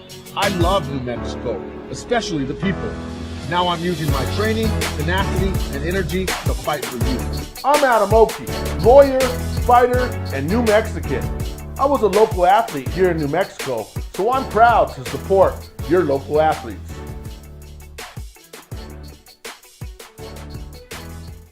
We would like to thank the following sponsors for making this broadcast possible. Everguard Roofing and Solar. For nearly 20 years, Everguard Roofing and Solar has been working with New Mexicans to enhance their homes and businesses. For all your roofing and solar needs in New Mexico, call 505-821-9543. Hey, look! It's Dwight Goodman! Boom! This place is hot. Let's see if anyone needs my help. How about I drive you madman home, huh? I got this, Dwight. I'm the designated driver. Boom. Sweet. Does anyone need Dwight's help getting home tonight? No thanks, Romeo. I've got a taxi all lined up. Drive safe, Dwight. Boom! Boom! What's going on, Lobo Nation? Ja'Cory Krosky-Meyer here. And I'm Devin Dampier. The Lobo football team's going through some changes, but we're here to stay. We'll put in the work on the field and in the weight room, but we'll need your help off the field. 505 Sports Venture is leading the charge in the NIL space. And you can be part of it. Shorty, she better than all my intentions. Locked in, shorty, you got my attention. CEO, baby, I get you the business. Touchdown and pay you a visit. Teenagers love a party, especially during prom and graduation season. Often, alcohol is involved. Some parents think that hosting a party with alcohol in their home will keep the kids safe, but it's wrong and it's illegal. As a parent, to allow your teenagers' underage friends to consume alcohol on your property is a felony. Parents who host lose the most. Don't be a party to teenage drinking. This is a program of the Drug Free Action Alliance. For more information, go to burnco.gov/do-not-host. 4 till 7 on 95.9 FM and AM 610, the sports animal. There's eclipse today. I don't know if you know that. Hopefully you have glasses before you just stare at it. Don't do that. Don't be like, I'm good. My mom's like, well, you can stare through like a colander, they said. No, Mom, here's the glasses. If you're going to go outside, please just use these. Don't burn it red. Fair? Yeah, as much medical technology that we have, I don't know if you're getting your eyesight back. No. Staring to this. Yeah, just don't do that. Well, they don't know what the hell they're talking about. So yeah, I gave my mom the eclipse class today. She's she got her first, and it'll be the last. She was in town for Addie's prom this weekend, so she never got to see her go out to any of the dances, never got to be there to take the pictures. So it was a big deal for her. She came in. Grandparents' day at the school tomorrow. Last one, dude. Last one. Getting all dressed up. Living the high life, feeling good. Yeah, the boy went out and got a jacket in the same color as her dress. Like he got a green, but there's a velvet. Yeah, he got a velvet jacket. That was nice. That is some big time coordination. Yeah, boy looks sharp. Remember back in the day, we just got dressed and showed up with whatever. So, a couple dances ago, I don't know, maybe a year ago, 2 years ago, she was in a red dress. The boy showed up in a green tie. I was like, yeah, or no, she was in a green. And he showed up in a red tie. Oh, yeah, that's all I got. I'm like, hold on. And I went upstairs and I picked out 3 ties. And I'm like, you want to wear one of these? And she's like, yes. I'm like, dude, she's a lot, man. And so I gave him a tie that matched. I don't want it back. Just take the tie. It's yours. Just wear it. Make my little girl happy. Those are all important moments in life. Yes. Learning sometimes you think you look good and you're like, I'm feeling good. This is what I'm wearing. And nope, it's not what you're wearing today. Yeah, you don't get to make that decision. You know that. That's how it is. All right. Here's what you got to know as you go through your day. There's an eclipse today. Don't look at the sun directly without eye protection. You get a big national championship game tonight. We will have it here on These Sports Animals, due for a 7:20. Do we have it tonight? And there's no Ice Stones. That's right. Yeah. So that's perfect. 7:20 is the scheduled tip-off. It is Connecticut, and it is Purdue. Ladies' championship was settled last night. South Carolina beat Iowa 87-75. Camila Cardoso had 15 points and 17 rebounds for the Gamecocks. Caitlin Clark, 30 points in her final game as a collegiate basketball player for Iowa. And then the big story today, actually, here's what else. People have been talking about this. New Mexico United scored 2 late goals, including one in stoppage time, as they improved to 3-1-1. They beat El Paso Locomotive over the weekend out at the ball pitch. Tucson beat the Gladiators 56-49. Duke City starts out 0-3. Isotopes lost 5 out of 6 in Oklahoma. They're back home tomorrow. They're 2-7. Sugarland will be in town. And John Calipari is leaving Kentucky to be the head coach at Arkansas for basketball, and that opens up that job. And you wrote on here, and it's something I've said a million times. Kentucky is a stepping stone. Well, it's just funny to think about it, and it's really, people will say it's a step down in terms of name value, but it's, everyone moves. Nothing is forever. Nothing lasts forever. Kentucky was but done the with Calipari. Yeah, and so it's just life, and you understand it. Fans get to play both sides because there's no, they can do that. And they can say, I love you, don't go anywhere. Until I freaking hate you. And then a coach leaves, and, oh, what a dope, and I hate this, and you need loyalty. And then the coach's like, oh, man, 2 years, we haven't lived up to expectations. Fire this dude. Yep. He's trash. You don't want me around here. And expectations there to get to the championship. And he's won 1 in 15 years, and they've been out in the first weekend since 2019. 2020, there was no tournament. So he leaves. He goes to Arkansas. Rick Pitino's name is one of many that are up for the Rick, not Richard. But certainly if Rick gets that job, and I believe Kentucky acts within the next 48 hours, don't you? And there is always a trickle down effect. So you look at this situation. Here's where it started. SMU fired their coach. That's right. You're like, SMU seemed like they were doing pretty good. Yeah, but they're going to the ACC. They wanted a big name, and I guess for them, Andy Enfield was the big name. So he leaves USC to SMU. USC hires Eric Musselman. What does that do? That opens up Arkansas. And John Calipari is like, you know what? You had enough of me. Not living up to expectations. See you later, Kentucky. I'm going to Arkansas. And here so that's going to open up something else. Something else will be a stepping stone. It could be that Alabama's a stepping stone to Kentucky, as Kentucky was a stepping stone to Arkansas. As SMU was as Arkansas was a stepping stone to USC, was a stepping stone to SMU. Right? And so the only reason I bring it up, no matter who you hire for whatever coaching job you hire here at the University of New Mexico, they're going to leave it. Yeah, they're going to leave. At some point, they are going to, yes, they will. And if your coach leaves and takes a better job because he's done a good job here, you say thank you, shake his hand, and appreciate what you did for us.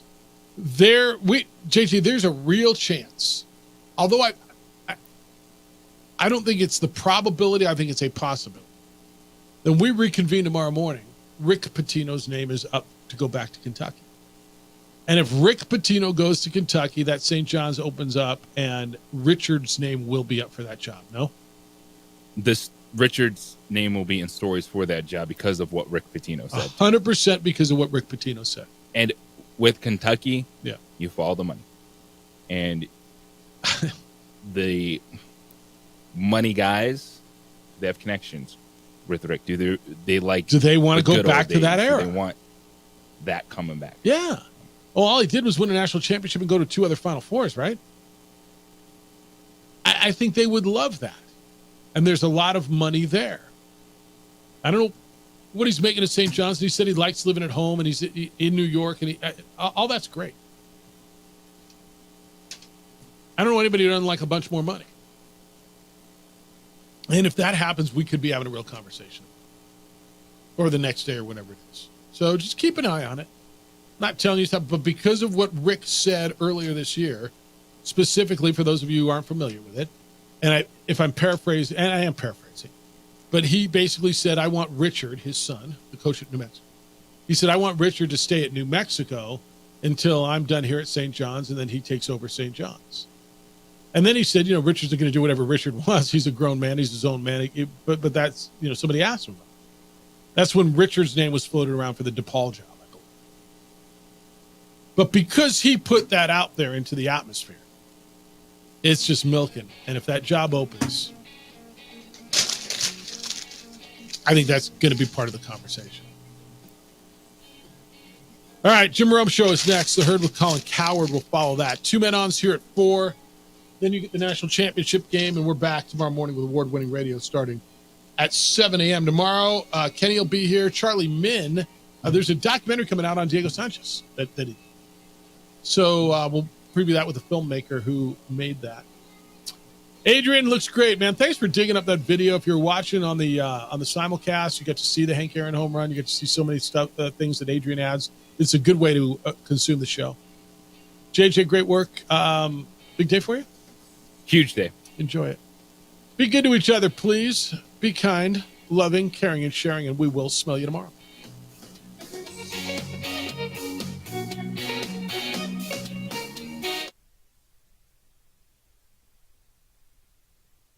We would like to thank the following sponsors for making this broadcast possible. Young driver, this one. Hard to get her out. She'd been drinking. This one. Both of them gone. They'd been drinking, and he drove clear off the road. This was my family. Drunk driver hit us. And my wife and our daughter, they didn't make it. Don't sacrifice quality and flavor when you're in a hurry.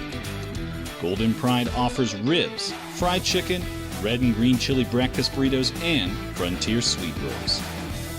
4 great locations, or visit us online at goldenprideabq.com. Golden Pride Barbecue Chicken and Ribs are proud supporters of ProView Sports. We would like to thank the following sponsors for making this broadcast possible. Everguard Roofing and Solar. For nearly 20 years, Everguard Roofing and Solar has been working with New Mexicans to enhance their homes and businesses. For all your roofing and solar needs in New Mexico, call 505-821-9543.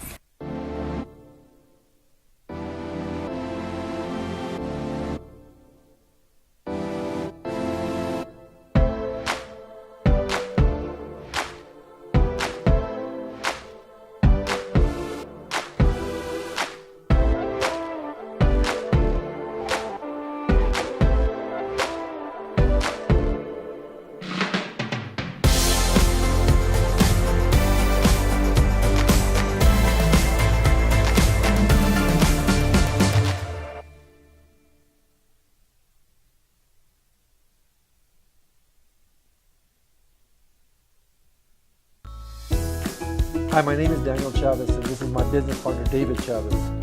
We are the owners of Indeed Safety.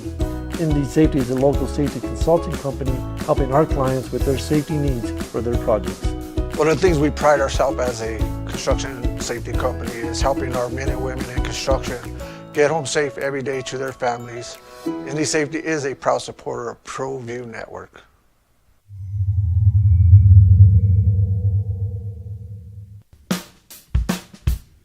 Well, I'm going to the frontier, walking to the cashier, order up a root beer and a number 1. Cover it with green stuff, 1 scoop is not enough. Find a booth is real tough, back by the Duke. Meet my family, meet my friends in the quirkiest restaurant I have ever been. All of Albuquerque's favorite spot, it's the Frontier Restaurant. The Frontier Restaurant is a proud supporter of ProView Networks.